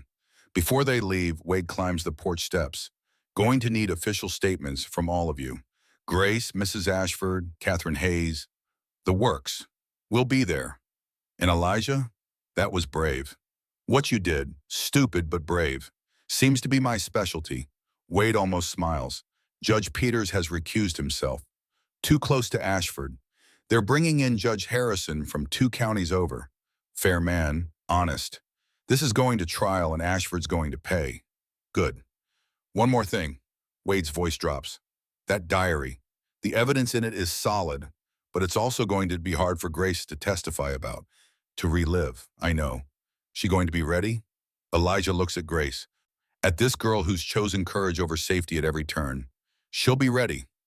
Question is whether the world's ready for her. Wade leaves. Miguel brings food, insists everyone eat.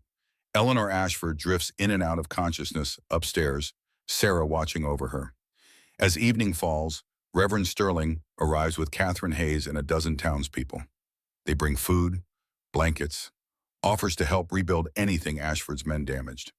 We heard what happened. Sterling grips Elijah's hand. Eleanor Ashford standing against her husband. Half his men walking away. The arrest. It's spreading through the territory like wildfire. Good. Let it spread. There's going to be more trouble. Ashford's got allies who'll fight back. Lawyers who'll try to twist this. Let them try. Elijah looks at the gathered crowd, at these people who've chosen to stand. We've got something Ashford never had. We've got the truth, and we've got each other. That night, the house is full for the first time in 5 years. Catherine and Sarah share the guest room. Sterling sleeps in the study. Miguel keeps watch by Eleanor's bedside while she recovers. Townspeople camp in the barn, transforming it into a temporary barracks. And Grace sits at the kitchen table with Faith's diary open in front of her. Elijah joins her. Writing something? Adding an entry. For Faith, telling her what happened today. That Ashford was arrested. That Eleanor tried to help. That we won. Grace's pen scratches across the page. I know she can't read it, but I want her to know anyway. She'll know. Elijah watches Grace write, this girl who's become his daughter in every way that matters. Grace? Yeah, I'm proud of you. She looks up. Eyes shining. For what? For being brave when you could have run. For standing up when you could have hidden. For choosing to fight. He takes her free hand. Your sister would be proud too. Grace sets down the pen. Can I tell you something? Something I haven't told anyone? Anything. Sometimes I'm angry at Faith, for dying, for leaving me alone. I know it's not fair. I know it's not her fault. But sometimes I wake up and I'm just so angry. Tears start falling. Does that make me a bad person? No. Elijah pulls her into a hug. It makes you human. Grief isn't pretty. It's not fair. And it makes us feel things that don't make sense. What if I forget her? What if someday I can't remember what she looked like or sounded like? You won't forget. Not completely. And you'll have her diary, her words, proof she existed and mattered and loved you. He holds her as she cries, lets the tears soak into his shirt, gives her the space to feel everything she's been holding back. When she finally pulls away, her eyes are red but clearer. Thank you for everything, for letting me in, for fighting for me, for being, she hesitates, for being my father. The words hit him like a blessing. Thank you for being my daughter. Outside, the snow falls steady. Inside, 2 candles burn, one for Daniel, one for Faith. And between them, 2 people who've lost everything find a way to build something new. Tomorrow, the real fight begins. Tomorrow, the trial preparations start.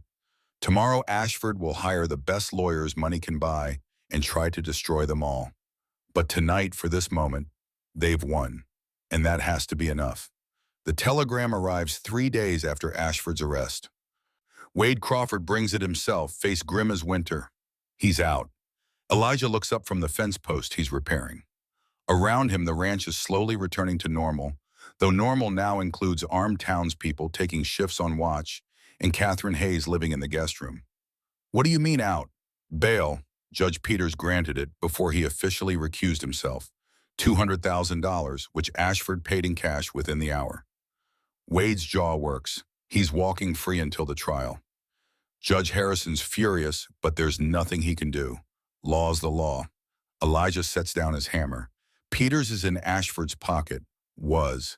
Past tense. Harrison's ordered a full investigation into Peters' finances. Looks like he's been taking money from Ashford for years. Good. But that doesn't help us now. No, it doesn't. Wade shifts his weight. Ashford made bail on one condition. He stays on his property, doesn't come within 5 miles of you or Grace or any of the witnesses. He violates that, he goes straight back to jail, no bail. You think that'll stop him? I think a man who shot his own wife isn't too concerned about bail conditions. Wade hands over the telegram. Watch yourself, Elijah. He's going to come. Maybe not today, maybe not tomorrow, but he's going to come. And this time it won't be just ranch hands looking for a paycheck. That night, Elijah calls a meeting. Everyone who's been staying at the ranch gathers in the main room. Grace sits beside Catherine on the sofa. Miguel stands by the door. Sarah Mitchell leans against the mantel. Reverend Sterling occupies the good chair, and a dozen townspeople fill in the gaps. Eleanor Ashford is there too, still pale from her wound but insisting on being present. She sits apart from the others, like she hasn't quite earned the right to be included. Elijah stands in front of the fireplace. Ashford's out on bail.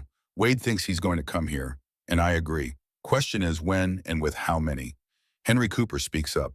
Why would he risk it? He's out on bail. Got a trial coming. Why throw that away by attacking us? Because he's got nothing to lose.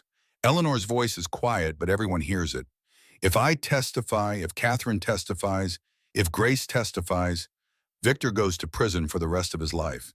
He knows that, and he spent his whole life believing that men like him don't go to prison. So he'll try to eliminate the witnesses. Sterling's voice is flat. Before the trial, before we can put him away. How many men can he muster? Sarah asks. He's rich, but he's not popular. Half his ranch hands quit after what happened. He doesn't need many. Miguel speaks for the first time. Just needs the right kind, and Victor knows where to find them. Everyone turns to look at the old foreman. Patron, there's something I need to tell you, something I should have said before. Miguel takes a breath. 30 years ago, before I came to work for your father, I worked for Augustus Ashford, Victor's father. The room goes still. It was only 6 months. Worst 6 months of my life. Augustus was a devil in human skin. Beat his workers, beat his wife, beat his son. I saw Victor as a boy, maybe 12 years old, get horsewhipped for spilling grain. Miguel's hands clench. I quit the day Augustus killed a man. Stable hand who talked back. Augustus shot him, buried him in the north pasture. Told everyone he'd run off. And nothing happened. No investigation, no arrest. Because Augustus owned everyone. You never told me this. Elijah's voice is carefully controlled. I was ashamed, Patron. Ashamed I worked for a monster. Ashamed I didn't do more to stop him. But I'm telling you now because there are men in this territory who work for the Ashfords. Men who learn that violence pays. And those are the men Victor will hire. How many? Maybe 20 who'd be willing. For the right price. 20 against how many of us? Elijah looks around the room, counts heads. 15 people total, including Grace, who shouldn't be fighting, Eleanor, who can barely stand, and Catherine, who's never held a gun. We need more help. I can get more. Sterling stands. There are good people in this territory. People who've been waiting for someone to stand up to Ashford. Give me 2 days and I'll bring you an army. You have 1 day. Miguel's voice is grim. He'll move fast. Maybe tonight, maybe tomorrow. But he won't wait for the trial. Then we prepare. Elijah starts giving orders. Henry, you and the Johanssons reinforce the doors and windows. Sarah, inventory medical supplies. We're going to need bandages, medicine, anything you can think of. Miguel, check our ammunition. Make sure every gun is loaded and ready. What about me? Grace stands. I can help. You can stay safe. I can shoot. You taught me last summer, remember? With the rifle? That was targets. This is different. She's right, though. Eleanor speaks up, wincing as she shifts position. If it comes to fighting, we'll need everyone, even the children. She's not fighting. Elijah's voice is final. I didn't bring her through all this just to get her killed in a gunfight. Grace crosses her arms but doesn't argue. She's learned to pick her battles. The next 24 hours pass in tense preparation. Men build barricades. Women stock food and water. Children are sent to safer houses in town, though some parents refuse to leave. Elijah barely sleeps. He walks the perimeter, checks sight lines, calculates angles of attack. The ranch house is solid stone on the first floor, timber on the second. Good defensive position, but not a fortress. If Ashford comes with enough men and enough determination, they'll be overrun. He's standing on the porch at midnight when Grace appears beside him. Can't sleep either. Too much to think about. She leans against the railing. Eleanor told me something today. About Ashford. About why he is the way he is. His father. You knew? Miguel told me. Doesn't excuse what Ashford did. No, but it explains it. Grace is quiet for a moment. Eleanor said Augustus used to lock Victor in the root cellar for days, just like Victor did to us. Said he was teaching him discipline, teaching him to be strong. Instead, he taught him to be cruel. Do you think people can change? Really change? Or are we just who we're raised to be? Elijah thinks about Daniel, about the father he tried to be and failed at. about the father he's trying to become now. I think we're all fighting against who we were raised to be. Some of us win that fight. Some of us lose. And some of us never fight at all. Which one is Ashford? Someone who never fought. Someone who decided it was easier to become the monster than to defeat it. Grace shivers despite her coat. I don't want to become like him. Don't want Faith's death to make me cruel. It won't. How do you know? Because you're already choosing different. You could have stayed hidden, let adults handle this. Instead, you're standing here, choosing to fight. That's not cruelty. That's courage. A sound in the distance, horses. Elijah's hand drops to his revolver. Inside. Now. But Grace has already seen them. Riders coming from the south.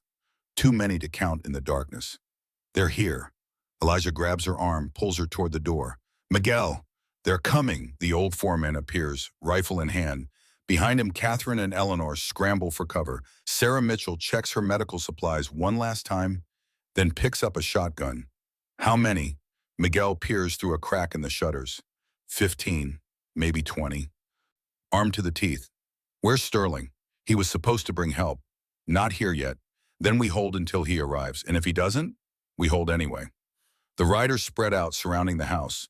Torches flare to life, casting dancing shadows across the snow. In the center, mounted on his black horse, sits Victor Ashford. He looks different, thinner, older. Like the 3 days in jail aged him 3 years. His face is hard angles and shadow. Brennan, his voice cuts through the night. I'm giving you one chance. Send out my wife. Send out Catherine Hayes. Send out the girl. Do that, and everyone else walks away. Elijah steps onto the porch, rifle in hand. Nobody here wants to go with you, Ashford. You don't speak for them. I'm speaking for myself. Eleanor's voice rings out. She appears at an upstairs window, still weak but standing. I'm not going back to you, Victor. I'd rather die. Ashford's face twists. Eleanor, don't be foolish. These people are using you. No, you used me. For 30 years you used me. Made me complicit in your crimes through my silence. That ends now. You're my wife, not anymore. I'm filing for divorce. I'm testifying against you. And there's nothing you can do about it. Ashford's hand moves toward his gun, then stops. Even he's not foolish enough to shoot at his wife again in front of witnesses. Catherine appears at another window. I'm not going back either. I'm testifying about everything I saw. Everything you did to those children. Grace steps onto the porch beside Elijah, ignoring his hissed command to get back inside.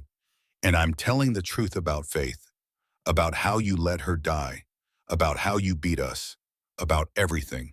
Her voice doesn't waver.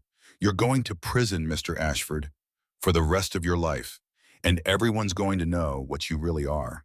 Ashford sits his horse, staring at this child who refuses to be broken. Then you all die. He raises his hand. Burn them out. The first torch arcs through the air, crashes through a downstairs window. Flames spread across curtains. A second torch hits the roof. Elijah fires, drops the man who threw it. Return fire comes from everywhere at once. Wood splinters, glass shatters. Someone screams, "Get water on those flames." Miguel is already moving, bucket in hand. But more torches come. Too many to stop. We can't hold the house, Henry Cooper shouts over the gunfire. We need to fall back. The barn. Elijah makes the decision in a heartbeat. Everyone to the barn. Now they run through smoke and bullets. Sarah half carrying Eleanor, Catherine helping Grace, Miguel laying down covering fire, Henry and the others following. A bullet catches one of the Johansson boys in the leg. He goes down screaming. His father drags him up, keeps moving. They make it to the barn, slam the door shut, board them with whatever's at hand. Crates, tools, timber. Anything. Elijah counts heads. 15 people made it. 3 are wounded. Ammunition is running low. Outside, Ashford's men regroup. The house burns behind them, flames reaching for the sky. How long can we hold? Catherine's voice shakes. As long as we have to. But Elijah knows the truth. They can't win this. Not without help. Not against 20 armed men with unlimited ammunition. He looks at Grace, at this girl he's fought so hard to save, and wonders if he's just traded one death for another. Then, Through the smoke and chaos, a new sound. More horses, coming fast from the north. Ashford's reinforcements? Miguel looks through a crack. No, it's Sterling, and he brought half the territory. The barn doors fly open. Reverend Sterling rides in first, rifle raised. Behind him come 30 men, 40, 50, townspeople, farmers, ranchers. Some Elijah recognizes, others are strangers, but all of them are armed and all of them are angry. Sorry we're late. Sterling dismounts. Had to convince folks from 3 counties. But I think we brought enough. Ashford's men see the new arrivals and falter. They're outnumbered 3-1 now. Some throw down their weapons immediately. Others look to Ashford for orders that don't come. Victor sits his horse, watching his empire crumble for the second time. Wade Crawford rides up with more deputies. Victor Ashford, you're under arrest for violation of bail, attempted murder, arson, and anything else I can think of. Dismount and put your hands up. Ashford's hand drops to his gun. Elijah sees it happening, shouts a warning, but it's too late. Ashford draws. Sterling fires first. The shot takes Ashford in the shoulder, spins him. He drops the gun but stays in the saddle. Wade and his deputies swarm him, drag him down. This time the irons go on hard and tight. You're done, Ashford. Completely done. Ashford looks past Wade to the barn where Elijah and Grace stand watching. This isn't over. Blood soaks his expensive coat. I've got lawyers, money, friends in high places. You shot your wife. Sterling's voice is cold. Violated your bail. Tried to murder witnesses. Your lawyers can't fix this. Your money can't buy you out. And your friends are running for cover as fast as they can. He gestures at the crowd. These people are witnesses, 50 of them. They saw you attack, saw you draw on a lawman. You're going to prison, and this time you're never getting out. Ashford's face goes slack. The fight drains out of him. He looks old suddenly, broken. My father was right. His voice is barely a whisper. He said mercy was weakness. Said if you weren't feared, you were nothing. I tried to prove him wrong once, when I was young. Tried to be kind. He laughs, bitter and cracked. Got beaten for it, learned my lesson. But maybe he was wrong anyway. Maybe cruelty is the weakness. Because here I am, feared by everyone, and I'm nothing anyway. Wade hauls him to his feet. Save it for the judge. They load Ashford into a wagon. This time he's chained hand and foot. This time there's no chance of escape. As they drive away, Eleanor watches from the barn doorway. Tears stream down her face, but she doesn't look away. 30 years. Her voice is hollow. 30 years I lived with that man. 30 years I told myself he'd change. That underneath the cruelty was the boy he used to be. Was there? Grace asks. Eleanor shakes her head. I don't know, maybe there was once. But if so, his father killed that boy long before I met him. What I married was just the ghost, just the monster wearing a human face. She turns to Grace. I'm sorry for everything, for not protecting you and your sister, for being too scared to act, for... Grace holds up a hand. You got shot trying to protect me. You're testifying against him. That's more than most people would do. It's not enough. No, Grace's honesty is gentle but firm. It's not. Faith is still dead, but it's something, and something is better than nothing. Eleanor nods, wipes her eyes. I'll spend the rest of my life making it up to you, to her memory, however I can. The house is a total loss. By dawn, nothing remains but blackened stone and ash. The barn survived, as did the outbuildings, but Elijah's home is gone. He stands in the ruins, looking at what used to be his kitchen. Somewhere in this ash is Daniel's candle holder. Somewhere is Rebecca's china. Somewhere are 5 years of memories. All gone. We'll rebuild. Miguel puts a hand on his shoulder. Stronger this time. Better. With what money? Insurance won't cover arson. And rebuilding a house costs more than I have. The territory will help. Sterling joins them. I've already put out the word. Every church between here and Cheyenne is taking up collections. The Masons are organizing a building brigade. You won't be alone in this. Elijah looks at the Reverend, at Miguel, at the crowd of people who stayed after the fighting ended. Stayed to help, to support, to stand with him. I don't deserve this. Maybe not. Sterling's voice is kind. But Grace does, and sometimes that's what matters. Grace herself appears, carrying something wrapped in a cloth. She opens it to reveal Daniel's candle holder, bent and blackened but intact, found it in the kitchen ruins. The candle melted, but this survived. She hands it to Elijah. We can get a new candle. Yeah, his throat is tight. We can. The trial is set for 2 weeks from now. Judge Harrison presiding. Ashford remains in custody, bail revoked, chained in a cell with round-the-clock guards.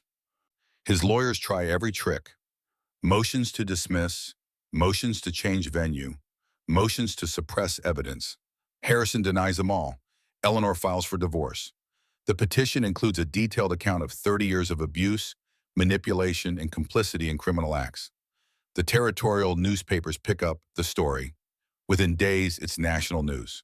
Catherine Hayes gives her deposition, 5 hours of testimony about what she saw at the Ashford Ranch, the cellar, the crying children, the systematic abuse, and Grace prepares her own testimony. Sarah helps her practice, asking hard questions, teaching her how to stay calm under cross-examination. You're going to be scared. Sarah's voice is gentle.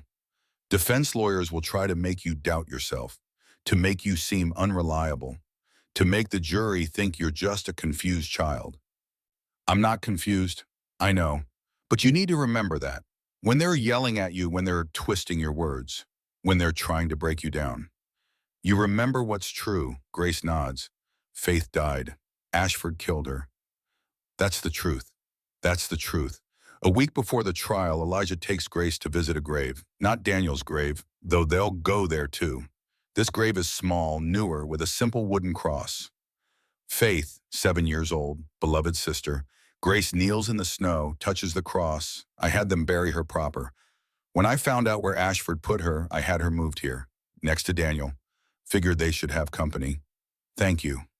Grace's voice breaks. Thank you for caring, for treating her like she mattered. She did matter. Elijah kneels beside Grace. In this trial, it's not just about punishing Ashford. It's about making sure everyone knows that Faith mattered, that she was a person, not property, that what happened to her was wrong. I'm scared, Grace admits, of the trial, of testifying, of everyone looking at me. I know. What if I mess up? What if I say the wrong thing and he goes free? You won't. How do you know? Because I've watched you face down Ashford twice now. Once when you ran 60 miles through snow. Once when you stood on my porch and told him he was going to prison. Elijah takes her hand. You're the bravest person I know, Grace. And you're going to walk into that courtroom and tell the truth. And the truth is going to be enough. What if it's not? Then we figure out what comes next. Together. Grace leans against him. I wish Faith could be here. Could see Ashford lose. Could know she mattered. Maybe she does know. Wherever she is. You think there's a heaven? I don't know. I hope so. I hope Daniel's there with your sister, both of them watching out for us. That would be nice. They sit in silence until the cold drives them back to the wagon. The night before the trial, the household is quiet. Eleanor has moved into a hotel in town, wanting to avoid any appearance of impropriety. Catherine stays with the Sterlings. Miguel and Elijah and Grace remain at the ranch, sleeping in the barn because there's nowhere else.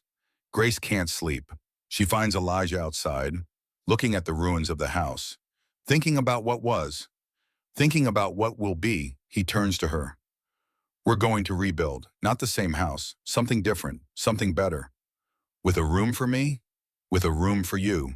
Big windows, lots of light, a desk where you can do schoolwork. Shelves for books. Grace smiles despite her nerves. That sounds good. It will be. He puts his arm around her shoulders. Tomorrow you testify.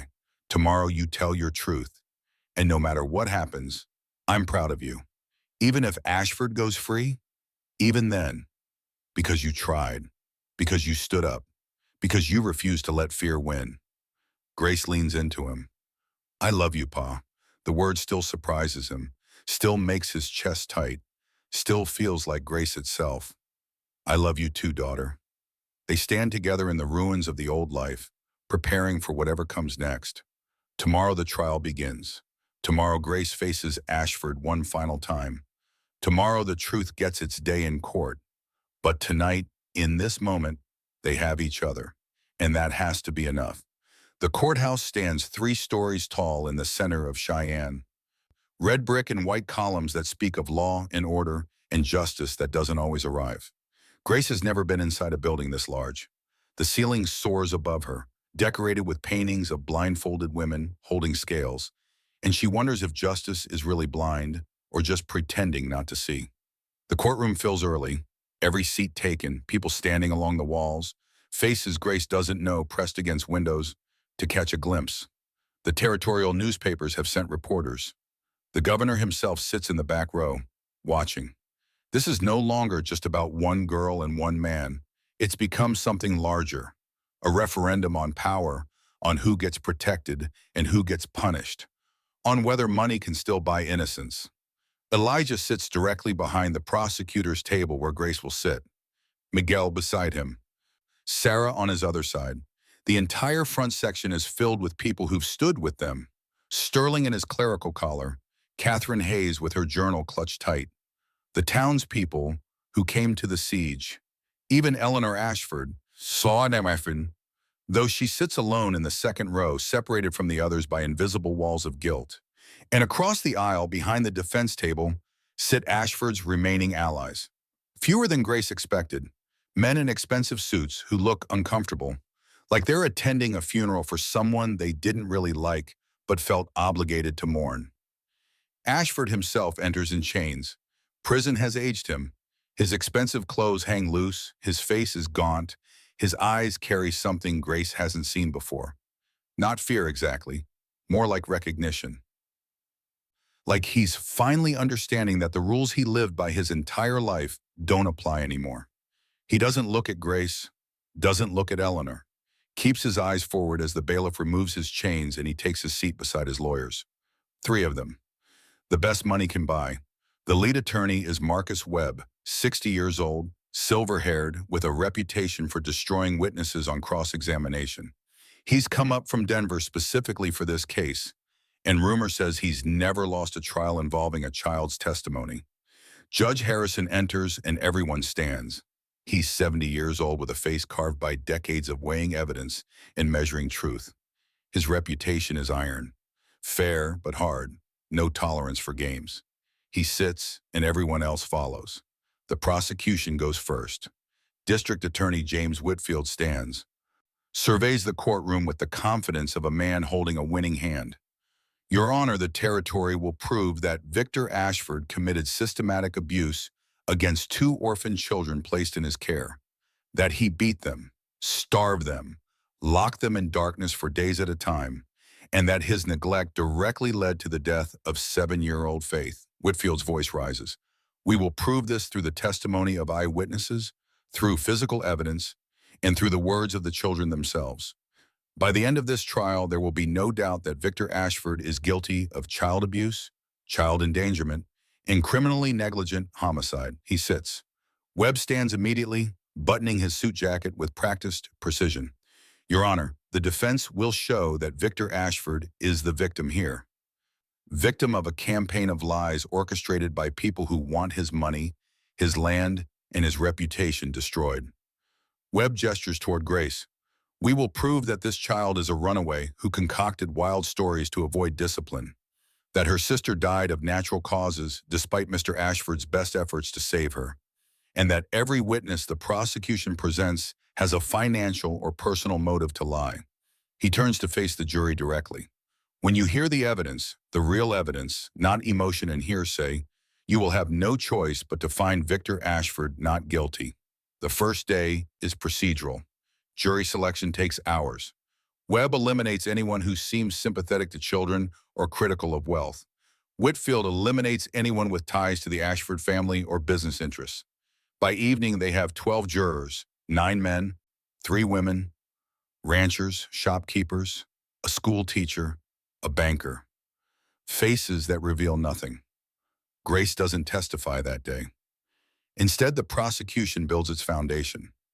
Wade Crawford takes the stand, describes finding Grace at Elijah's ranch, seeing the bruises, hearing her story.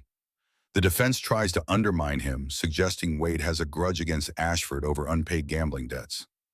Wade doesn't flinch. I owe Victor Ashford nothing but contempt, and I'd say that even if he paid me double. Sarah Mitchell testifies next.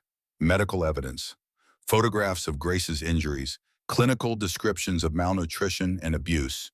The defense attorney objects repeatedly, but Harrison overrules him each time.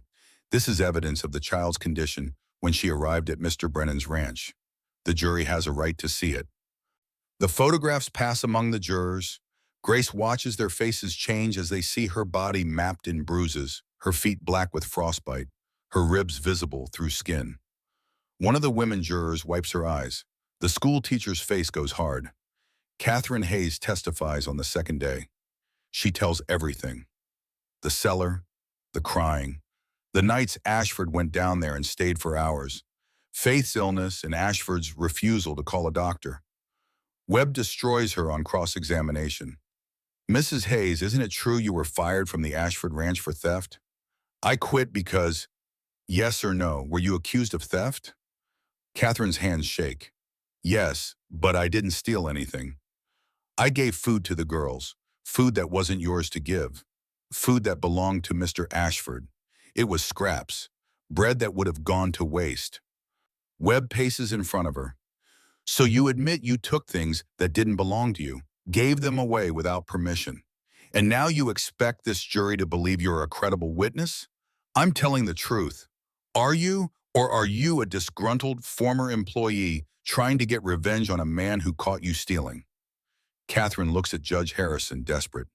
He beat those children. I heard them screaming. Hearsay. Webb's voice is sharp. You never saw Mr. Ashford strike either child, did you? No, but never saw him deny them food? I saw how thin they were. That's not what I asked. Did you ever personally witness Mr. Ashford denying them food? Catherine's voice drops. No, Webb spreads his hands to the jury. No further questions. Whitfield tries to rehabilitate her on redirect, but the damage is done. Webb has planted doubt. That night, Elijah finds Grace sitting alone in the hotel room they've rented for the trial. Tomorrow is her day. Tomorrow she takes the stand. You don't have to do this. He sits beside her on the bed. If it's too much, if you can't face him, we'll find another way. There is no other way. Grace's voice is steady, but her hands aren't. Catherine's testimony wasn't enough. The photographs aren't enough. They need to hear it from me. Webb is going to come at you hard, harder than he came at Catherine. I know. He's going to try to make you cry, try to confuse you, try to make the jury think you're lying. I know. And you're still willing? Grace looks at him. Faith can't testify. She's dead. So I have to speak for both of us. She picks up Faith's diary, holds it like a shield. I have this. Her words. Proof she existed and told the truth. That has to count for something. It counts for everything. Elijah pulls her into a hug. You're the bravest person I know. Then why am I so scared? Because you're smart enough to know what you're facing, but you're brave enough to face it anyway. They sit in silence until Sarah knocks on the door with dinner neither of them can eat. The courtroom is even more packed on day 3. Word is spread that Grace is testifying, and everyone wants to see. The orphan girl against the richest man in Wyoming. David and Goliath played out in red brick and oak. Grace wears a new dress Mrs. Porter made for her. Simple blue cotton with white collar. Her hair is brushed and braided. She looks exactly like what she is, a 10-year-old child. Whitfield calls her to the stand. She walks slowly, feeling every eye in the room. The Bible feels huge in her small hands as the bailiff swears her in. Do you swear to tell the truth, the whole truth, and nothing but the truth? I do. Her voice doesn't shake. She promised herself it wouldn't. State your name for the record. Grace. Grace what? Just Grace. I don't have a family name, not a birth one. The orphanage gave me one, but I don't use it. She looks at Elijah. I'm going to be Grace Brennan, soon as the adoption papers go through. A murmur runs through the courtroom. Harrison gavels for silence.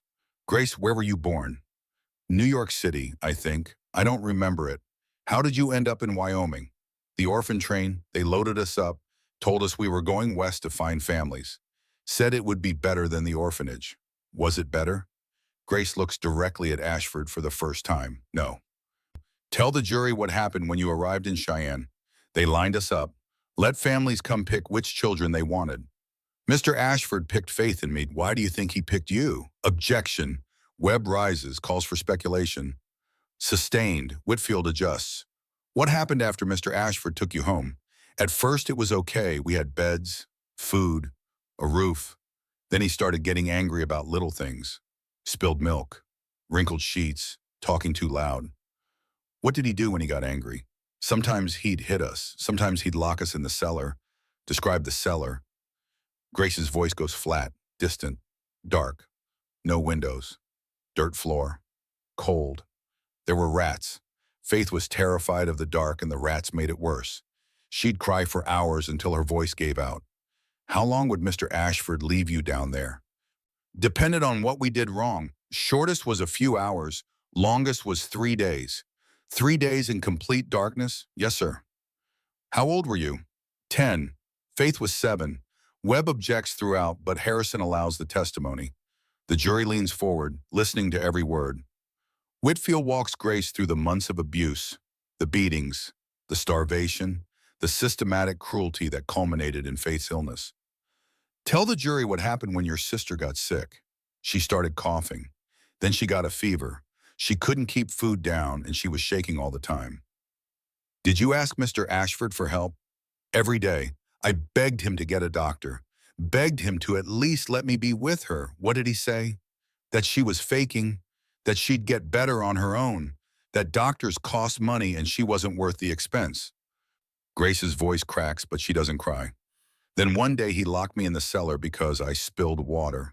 And while I was down there, Faith died upstairs, alone, calling for me. The courtroom is absolutely silent. What happened after Faith died? Mr. Ashford buried her in the back pasture like she was an animal. No service, no marker, just a hole in the ground. I tried to make a cross, but he took it away. Said we didn't waste wood on dead orphans. Why did you run away? Because I knew I was next.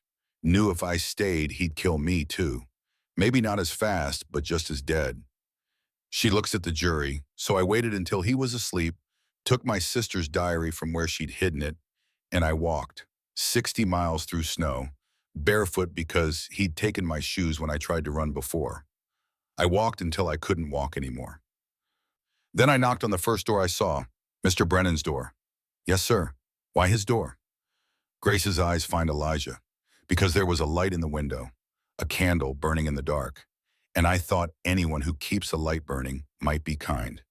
Whitfield lets that hang in the air. No further questions. Webb stands slowly, circles the defense table like a predator, choosing his angle of attack. Grace, you say you're 10 years old? Yes, sir. But you don't know your exact birthday. No, sir. The orphanage didn't keep good records. So you could be 9. Could be 11, I guess. You guess. Webb pounces. You're not sure. You don't know. Yet you expect this jury to believe every other detail of your story with absolute certainty. I know what happened to me and my sister. Do you? Webb leans against the witness box. Grace, do you know what the word fabrication means? Making something up. Exactly. And isn't it true that you have a vivid imagination? I don't understand. At the orphanage, didn't the matrons report that you told elaborate stories? Made up adventures about pirates and princesses? I was 7. All children tell stories. But you're very good at it, aren't you? Making things up? I'm not making this up. No? Webb produces a paper.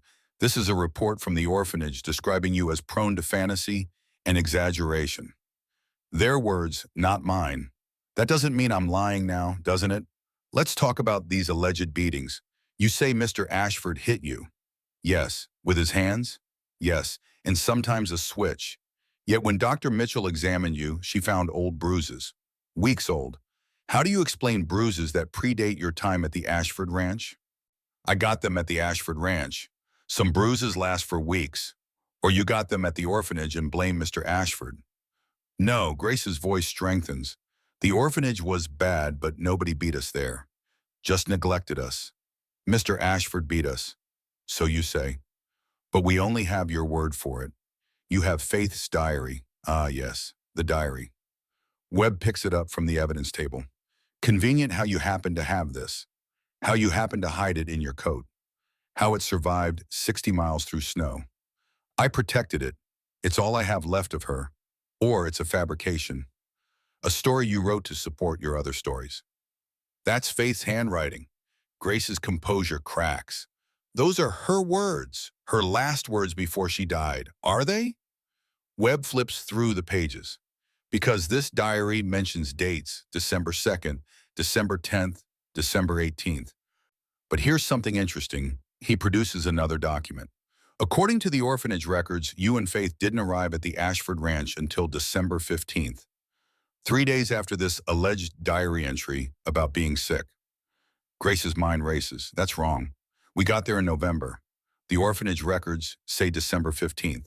The orphanage got it wrong. They got lots of things wrong. Convenient. Webb smiles coldly. Every piece of evidence that contradicts your story is somehow wrong. The orphanage is wrong. Mr. Ashford is wrong. Everyone but you is wrong. I'm telling the truth. Then explain this. Webb leans in close. If Mr. Ashford was so terrible, why didn't you tell anyone? You went to church, saw people in town, had opportunities to ask for help. Why didn't you? Because no one would have believed me. Just like you don't believe me now. Or because it wasn't true. It was true. Grace's hands clenched the armrest. He beat us. He starved us. He killed my sister. And you're trying to make it my fault because I survived and she didn't. The courtroom erupts. Harrison gavels for order. Webb steps back, satisfied. He's made Grace lose her composure, made her look emotional and unreliable. One more question. Webb's voice is soft now, dangerous. This ribbon you wear, the blue one on your wrist, what is it? Faith's. She wore it every day. And you took it after she died? She gave it to me. Before she got sick. Told me to keep it safe. Webb holds out his hand. May I see it? Grace hesitates. This ribbon is all she has left. The last physical piece of Faith. Miss Grace, may I see the ribbon? She unties it slowly, hands it over. Webb examines it, holds it up to the light. There are dark stains on this ribbon. Almost like... He stops. His face changes. Your Honor, I request a recess. The defense needs to examine this evidence more closely. Harrison frowns. The ribbon wasn't on the evidence list. Because I didn't know it existed. Webb's voice is tight, but I'm withdrawing my objection to its inclusion. In fact, I'm requesting it be admitted immediately. Whitfield stands, confused. Your Honor, the prosecution is happy to admit the ribbon, but I'm not sure what Mr. Webb is. Test it. Webb cuts him off. Test those stains. I believe they're blood, and I believe they'll prove Miss Grace is lying. The courtroom explodes again. Harrison calls for order, then for a 30-minute recess while the ribbon is examined by a medical expert. Grace sits in the witness box, frozen. Elijah tries to approach, but the bailiff stops him. She's alone. Webb thinks he's found proof she's lying. Thinks the blood will somehow exonerate Ashford. But Grace knows whose blood it is. Faith's, from the last time Ashford beat her. 30 minutes stretch into an hour. Finally, everyone is called back. Dr. Mitchell takes the stand, holding the ribbon. Dr. Mitchell, what did you find? The stains are human blood. Type O, and there's more. She pulls out a magnifying glass. There are two distinct blood patterns. One is spatter, consistent with blunt force trauma. The other is seepage, like the ribbon was worn while bleeding. Judge Harrison leans forward. Can you determine whose blood this is? I took samples from Grace. Her blood type is A. This is not her blood. Then whose? It belonged to Faith. The courtroom goes silent. Catherine Hayes testified that she saw Faith wearing this ribbon. Saw bruises on Faith's wrists where it would have been. This blood evidence is consistent with abuse, not accident. Webb stands slowly. Your Honor, the defense withdraws all questions regarding the ribbon. Harrison looks at him sharply. You wanted it tested. You got it tested. Now you don't like the results? The ribbon is admitted into evidence. Webb sits down, his carefully constructed defense crumbling. Whitfield seizes the moment. Grace, this ribbon, when did you last see your sister wear it? The day before she died. She gave it to me through the cellar door. Said if she didn't make it, I should keep it. Should remember her. And the blood on it? From where Mr. Ashford grabbed her wrist. Grabbed her so hard it bled. Grace looks at Webb. That's whose blood it is. My dead sisters. The sister you say I made up. No further questions. Eleanor Ashford testifies next. Walks to the stand like she's walking to her own execution. Whitfield is gentle with her. Mrs. Ashford, how long were you married to the defendant? 30 years. During those 30 years, did you witness him abuse anyone? Eleanor's voice is steady. Yes, me, the household staff, and those children. Tell the jury about the children. I heard them crying from the cellar, heard Victor go down there, heard him come back with scraped knuckles and satisfied smiles. Why didn't you intervene? Because I was afraid. Afraid he'd hurt me worse. Afraid he'd throw me out with nothing. Afraid to be alone. She looks at Grace. I told myself they'd be fine. That children are resilient. That it wasn't my place to interfere. I told myself a lot of lies. Mrs. Ashford, did your husband ever speak about his own childhood? Eleanor takes a breath. Victor's father, Augustus, was a cruel man. He beat Victor regularly, locked him in root cellars just like Victor did to those girls. Told him that mercy was weakness and kindness got you killed. Did Victor believe that? Eleanor's voice breaks. He became it. Became exactly what his father made him. And I watched it happen and did nothing. She turns to face the jury. I'm guilty too. Not of the beatings, but of the silence. Of knowing and doing nothing. I'll live with that for the rest of my life. Why are you testifying now? Because I can't bring back that little girl who died. Can't undo 30 years of cowardice. But I can tell the truth now. Can make sure the man who did this pays for it. Webb's cross-examination is vicious. Mrs. Ashford, isn't it true you're filing for divorce? Yes. And isn't it true that in Wyoming, a divorced woman gets half of her husband's assets? I don't want his money. No, Webb produces another document. This is your divorce petition. It requests $50,000 in settlement plus half of all property. My lawyer filed that. I don't care about money. Yet you're here testifying against your husband, trying to send him to prison, trying to make sure you inherit everything. That's not why. Trying to paint yourself as a victim when really you're just a woman scorned. I was a victim. Eleanor's voice cracks. For 30 years, I was a victim. But I was also a coward. And now I'm trying to make it right. Webb isn't done. You say you heard crying, heard screaming. But you never saw my client strike those children. Did you? No. But never saw him deny them food? No. Never saw him do anything illegal at all? I saw enough. Not what I asked. Webb leans in. You saw nothing. You're testifying based on assumptions and guilt and a desire to destroy the man who's trying to leave you. That's not true, isn't it? But the damage is done. Webb has planted doubt about Eleanor's motives too. The trial stretches into a fourth day. Both sides give closing arguments. Webb paints Ashford as a victim, a man who took in orphans out of kindness and was repaid with lies.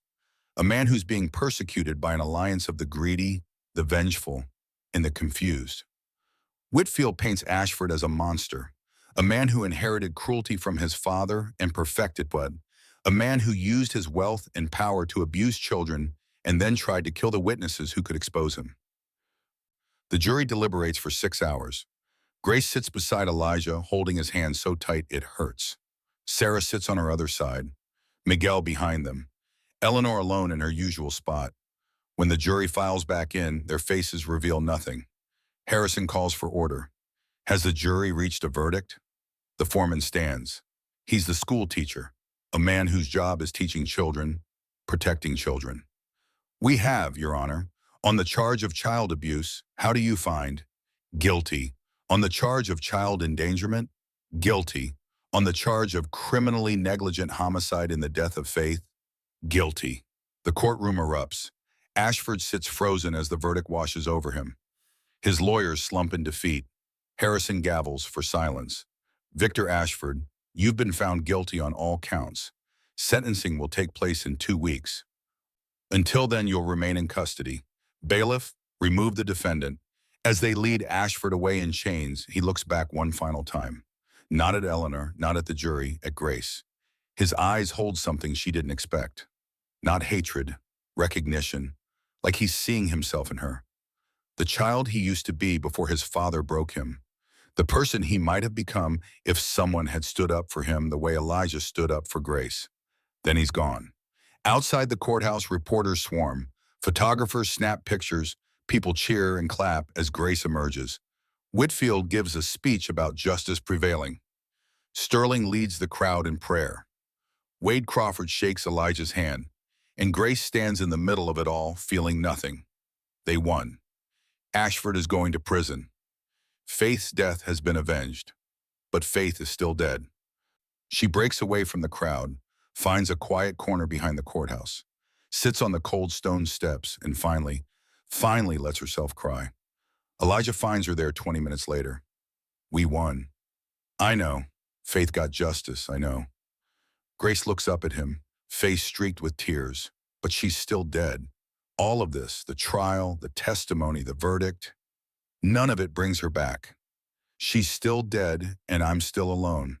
You're not alone. Elijah sits beside her. You have me. You have Miguel and Sarah and Sterling. You have a whole town that stood up for you, but I don't have Faith. The words come out broken. I'll never have her again. Never hear her laugh or see her smile or tell her I'm sorry for not saving her. You did save her. Elijah's voice is firm. Maybe not her life, but her memory, her truth. Faith matters because you made sure everyone knows what happened to him. That's a kind of saving too. Is it enough? It has to be. He puts his arm around her because it's all we have. The dead stay dead, but the living we keep going. We honor them by living, by fighting, by making sure their suffering meant something. Grace leans against him. I'm so tired of fighting. I know. I just want to be a kid, just for a little while. Then that's what you'll be. Elijah holds her as she cries, lets her grieve for everything she's lost and everything she'll never have again. The sun sets over Cheyenne. Inside the courthouse, they're already preparing for the sentencing hearing. Outside, Grace cries for her sister until there are no tears left. Then she stands up, wipes her face, and walks back toward the life she's fought so hard to build. Faith is gone. The trial is over. Ashford is going to prison, and Grace is going home. Victor Ashford's sentencing takes place on a Tuesday morning, 2 weeks after the verdict. The courtroom is less crowded this time. The spectacle has ended. Now comes only justice. Ashford stands in shackles as Judge Harrison reads the sentence. Victor Ashford, this court has heard testimony about systematic abuse inflicted upon children placed in your care, about cruelty that culminated in the death of a 7-year-old girl, about a pattern of violence and neglect that shocks the conscience.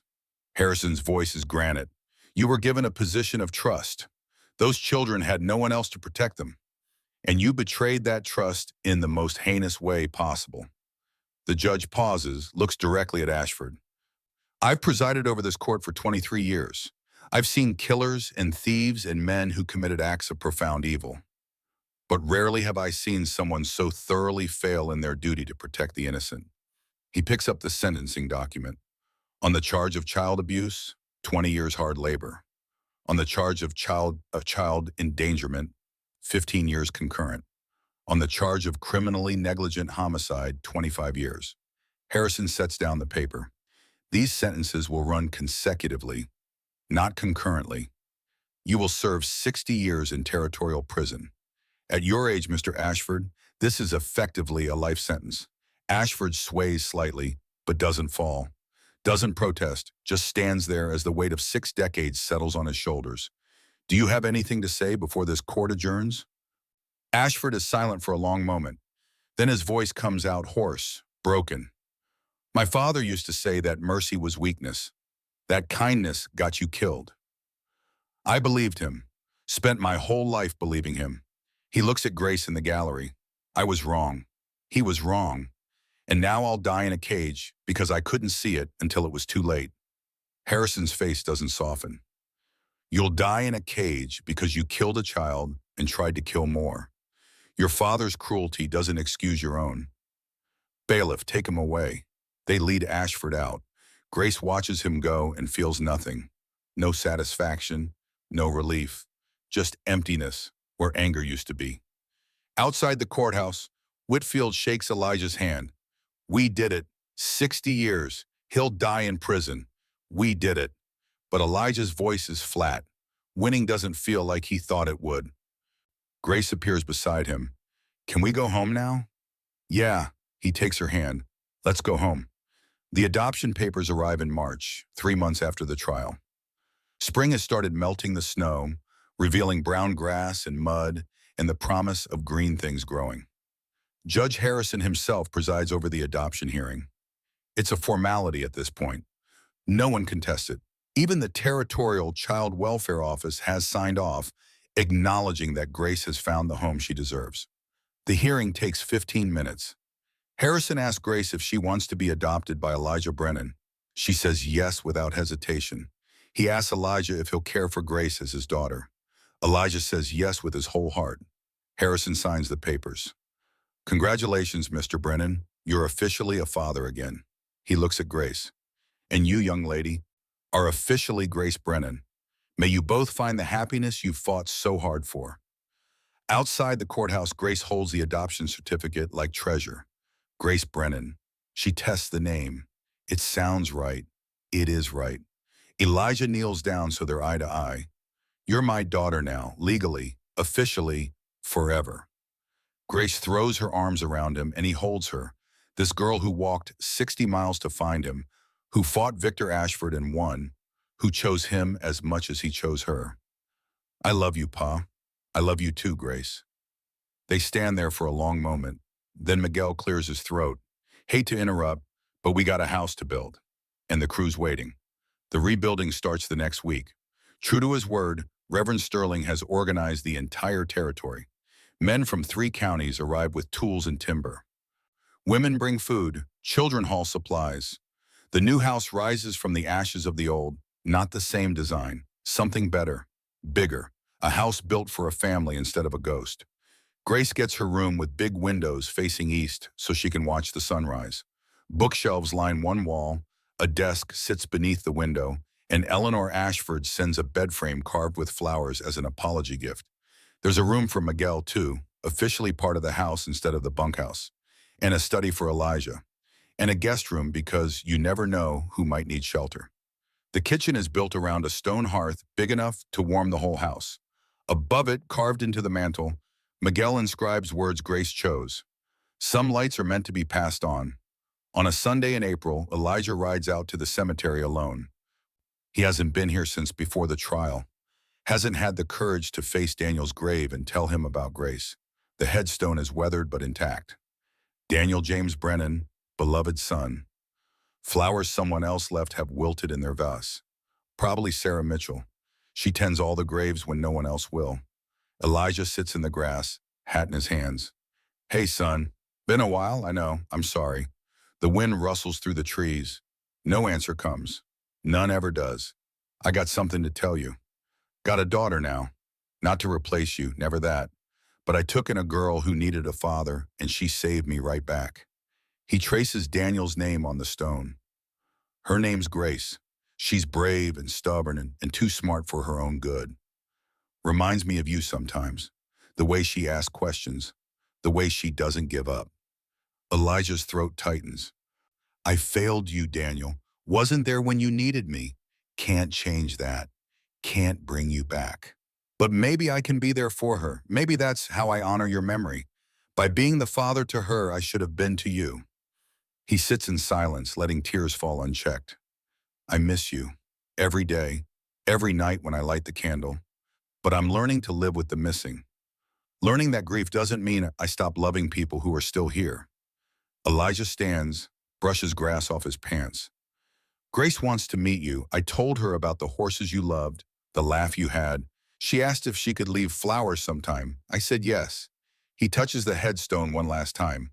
So if you see a girl here, dark hair and serious eyes, that's her. That's Grace, your sister in a way. I think you'd like her. The ride back to the ranch feels lighter somehow. Like a weight Elijah has carried for 5 years has finally eased. He finds Grace in the barn, brushing down her hair. She's gotten good with horses, patient and gentle. Where'd you go? To see Daniel. Tell him about you. What did he say? Elijah smiles, nothing. But I think he approves. Grace sets down the brush. Can I go sometime? To his grave? Whenever you want. He's your brother now. In a way, she considers this. I'd like that. Having a brother, even if I never got to meet him. They work in comfortable silence until Miguel calls them for dinner. The house is finished enough to eat in now, though hammering still echoes from upstairs where the last rooms are being completed. That night, Grace and Elijah sit at the new kitchen table. A candle burns between them and Daniel's old holder, bent and blackened, but still functional. I've been thinking. Grace traces patterns in the wood grain, about Faith, about how she died, about how Ashford's in prison, but she's still gone. Yeah, and I realize something. She's not gone. Not completely. Grace looks up. Every time I stand up for myself, she's there. Every time I choose courage over fear, she's there. Every time I help someone smaller than me, she's there. She touches the blue ribbon on her wrist. She's in me, in everything I do.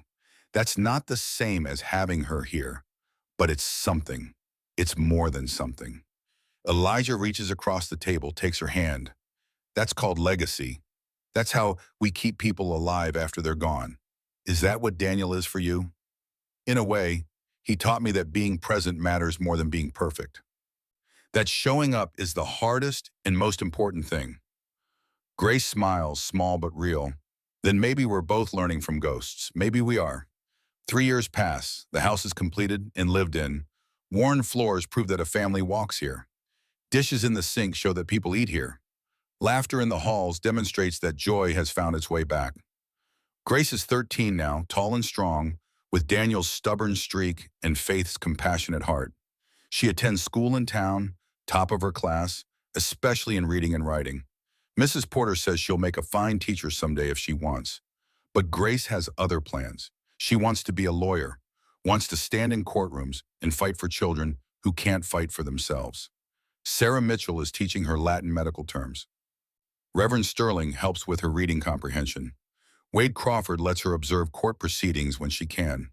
Elijah watches her grow and feels pride so fierce it hurts. This girl who knocked on his door half dead has become someone extraordinary. Not in spite of what she survived, but because of how she chose to survive it. Eleanor Ashford visits twice a year. She's moved to Denver, living quietly on the settlement from her divorce. She sends money to the territorial orphanage, funds a scholarship for children who've survived abuse, volunteers at a home for wayward girls. She'll never forgive herself for Faith's death. Grace knows this, but she's stopped punishing Eleanor for it. Forgiveness and peace are different things, and sometimes peace is enough. Catherine Hayes married the school teacher from the jury. They live in town with 2 adopted children of their own, orphans from the same train that brought Grace and Faith west. She names her daughter Faith in honor of the girl she couldn't save. Miguel grows older, but no less stubborn. He still rises before dawn, still works the ranch like a man half his age, still calls Elijah Patron, even though they both know he's family, not hired help. Sarah Mitchell and Reverend Sterling remain close friends to the Brennan household. Sarah teaches Grace about medicine and science. Sterling teaches her about faith and philosophy. Between them, Grace gets an education most girls in the territory never dream of. The ranch prospers. Without Ashford's shadow over the territory, honest men can make honest livings. Elijah hires fairly, pays well, treats his workers like human beings instead of tools. The contrast to Ashford is stark, and people notice. On a cold November evening, 3 years and 10 months after Grace first knocked on Elijah's door, the sound comes again. Faint, hesitant, the kind of knock that could be mistaken for wind. Grace is doing homework at the kitchen table. Elijah is reading by the fire. Miguel has gone to town for supplies. They both freeze. Did you hear that? Grace's voice is barely a whisper. Yeah. The knock comes again, weaker this time. Elijah stands, reaches for the rifle by the door. Old habits. Grace follows him. Stay back. She doesn't argue, just watches as Elijah opens the door. The cold comes first, then the child. A boy this time, maybe 8 years old, barefoot, bleeding, eyes that have seen too much. Please. The word comes out as frost and desperation. Then his legs give out. Elijah catches him before he hits the ground. His arms remember. The weight of a child, the way they fold when they can't stand anymore. Grace is already moving, grabbing blankets, stoking the fire, preparing the guest room. She knows this dance. She's lived it. What's your name? Elijah carries the boy inside. Thomas. The whisper is barely audible. I walked. Long time. Saw your light. Grace appears with water and blankets. The boy flinches when he sees her, then relaxes slightly when he realizes she's a child too. It's okay. Her voice is gentle. You're safe here. We're going to help you. Promise? Thomas's eyes search hers for the lie. Promise. Grace kneels beside him. I knocked on this door once too.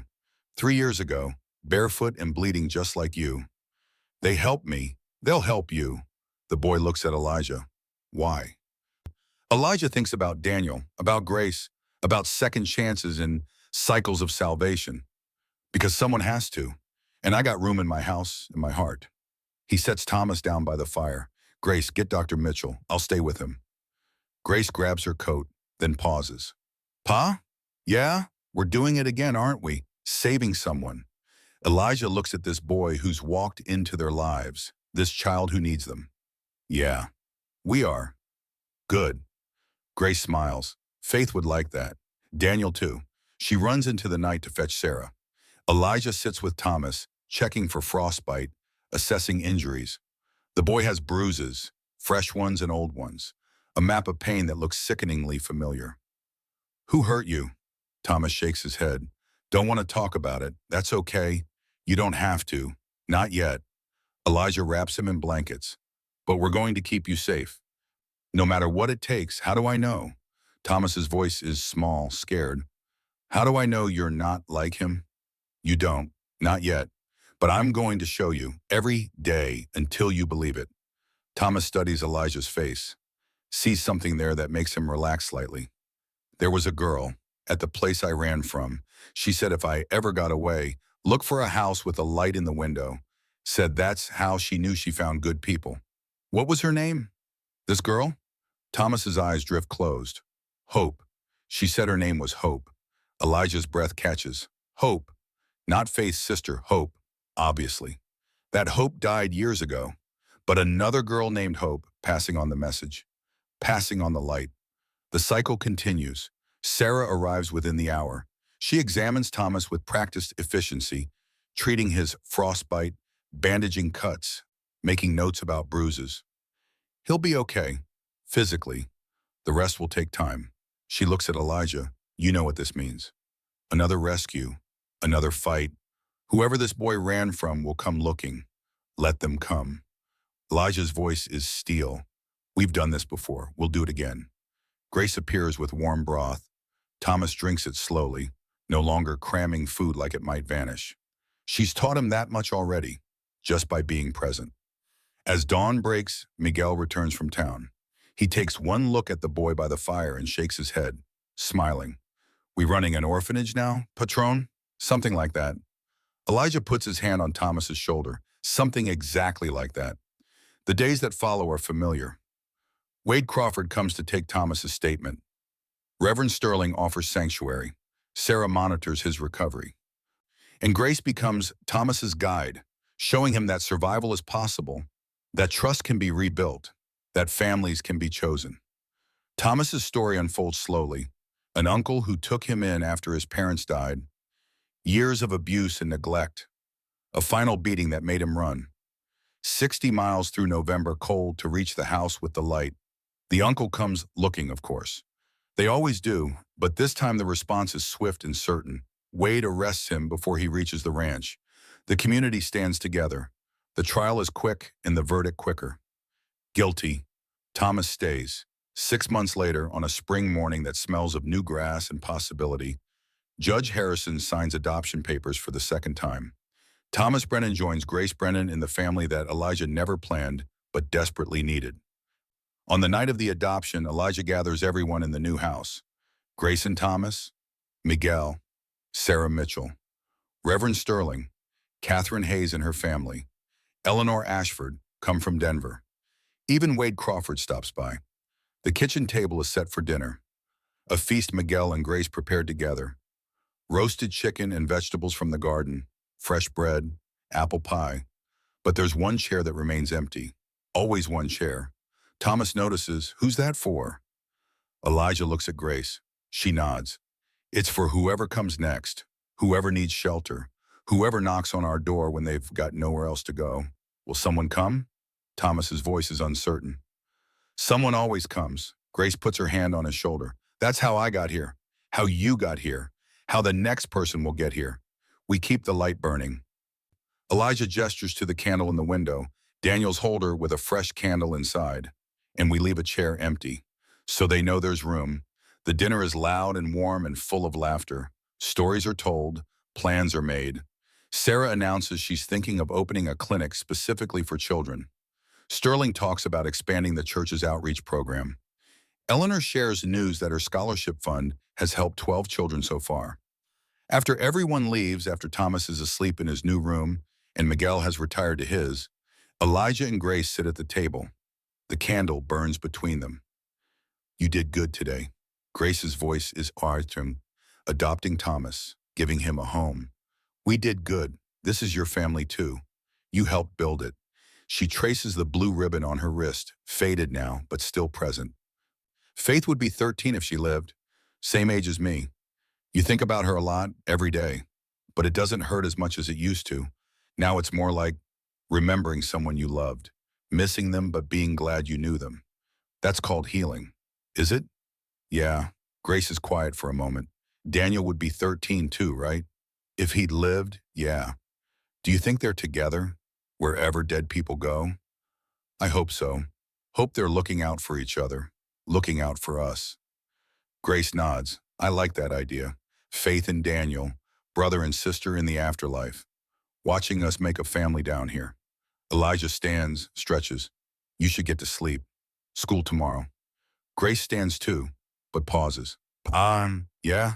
Thank you for opening the door that night, for letting me in, for fighting for me. Thank you for knocking, for choosing me, for teaching me how to be a father again.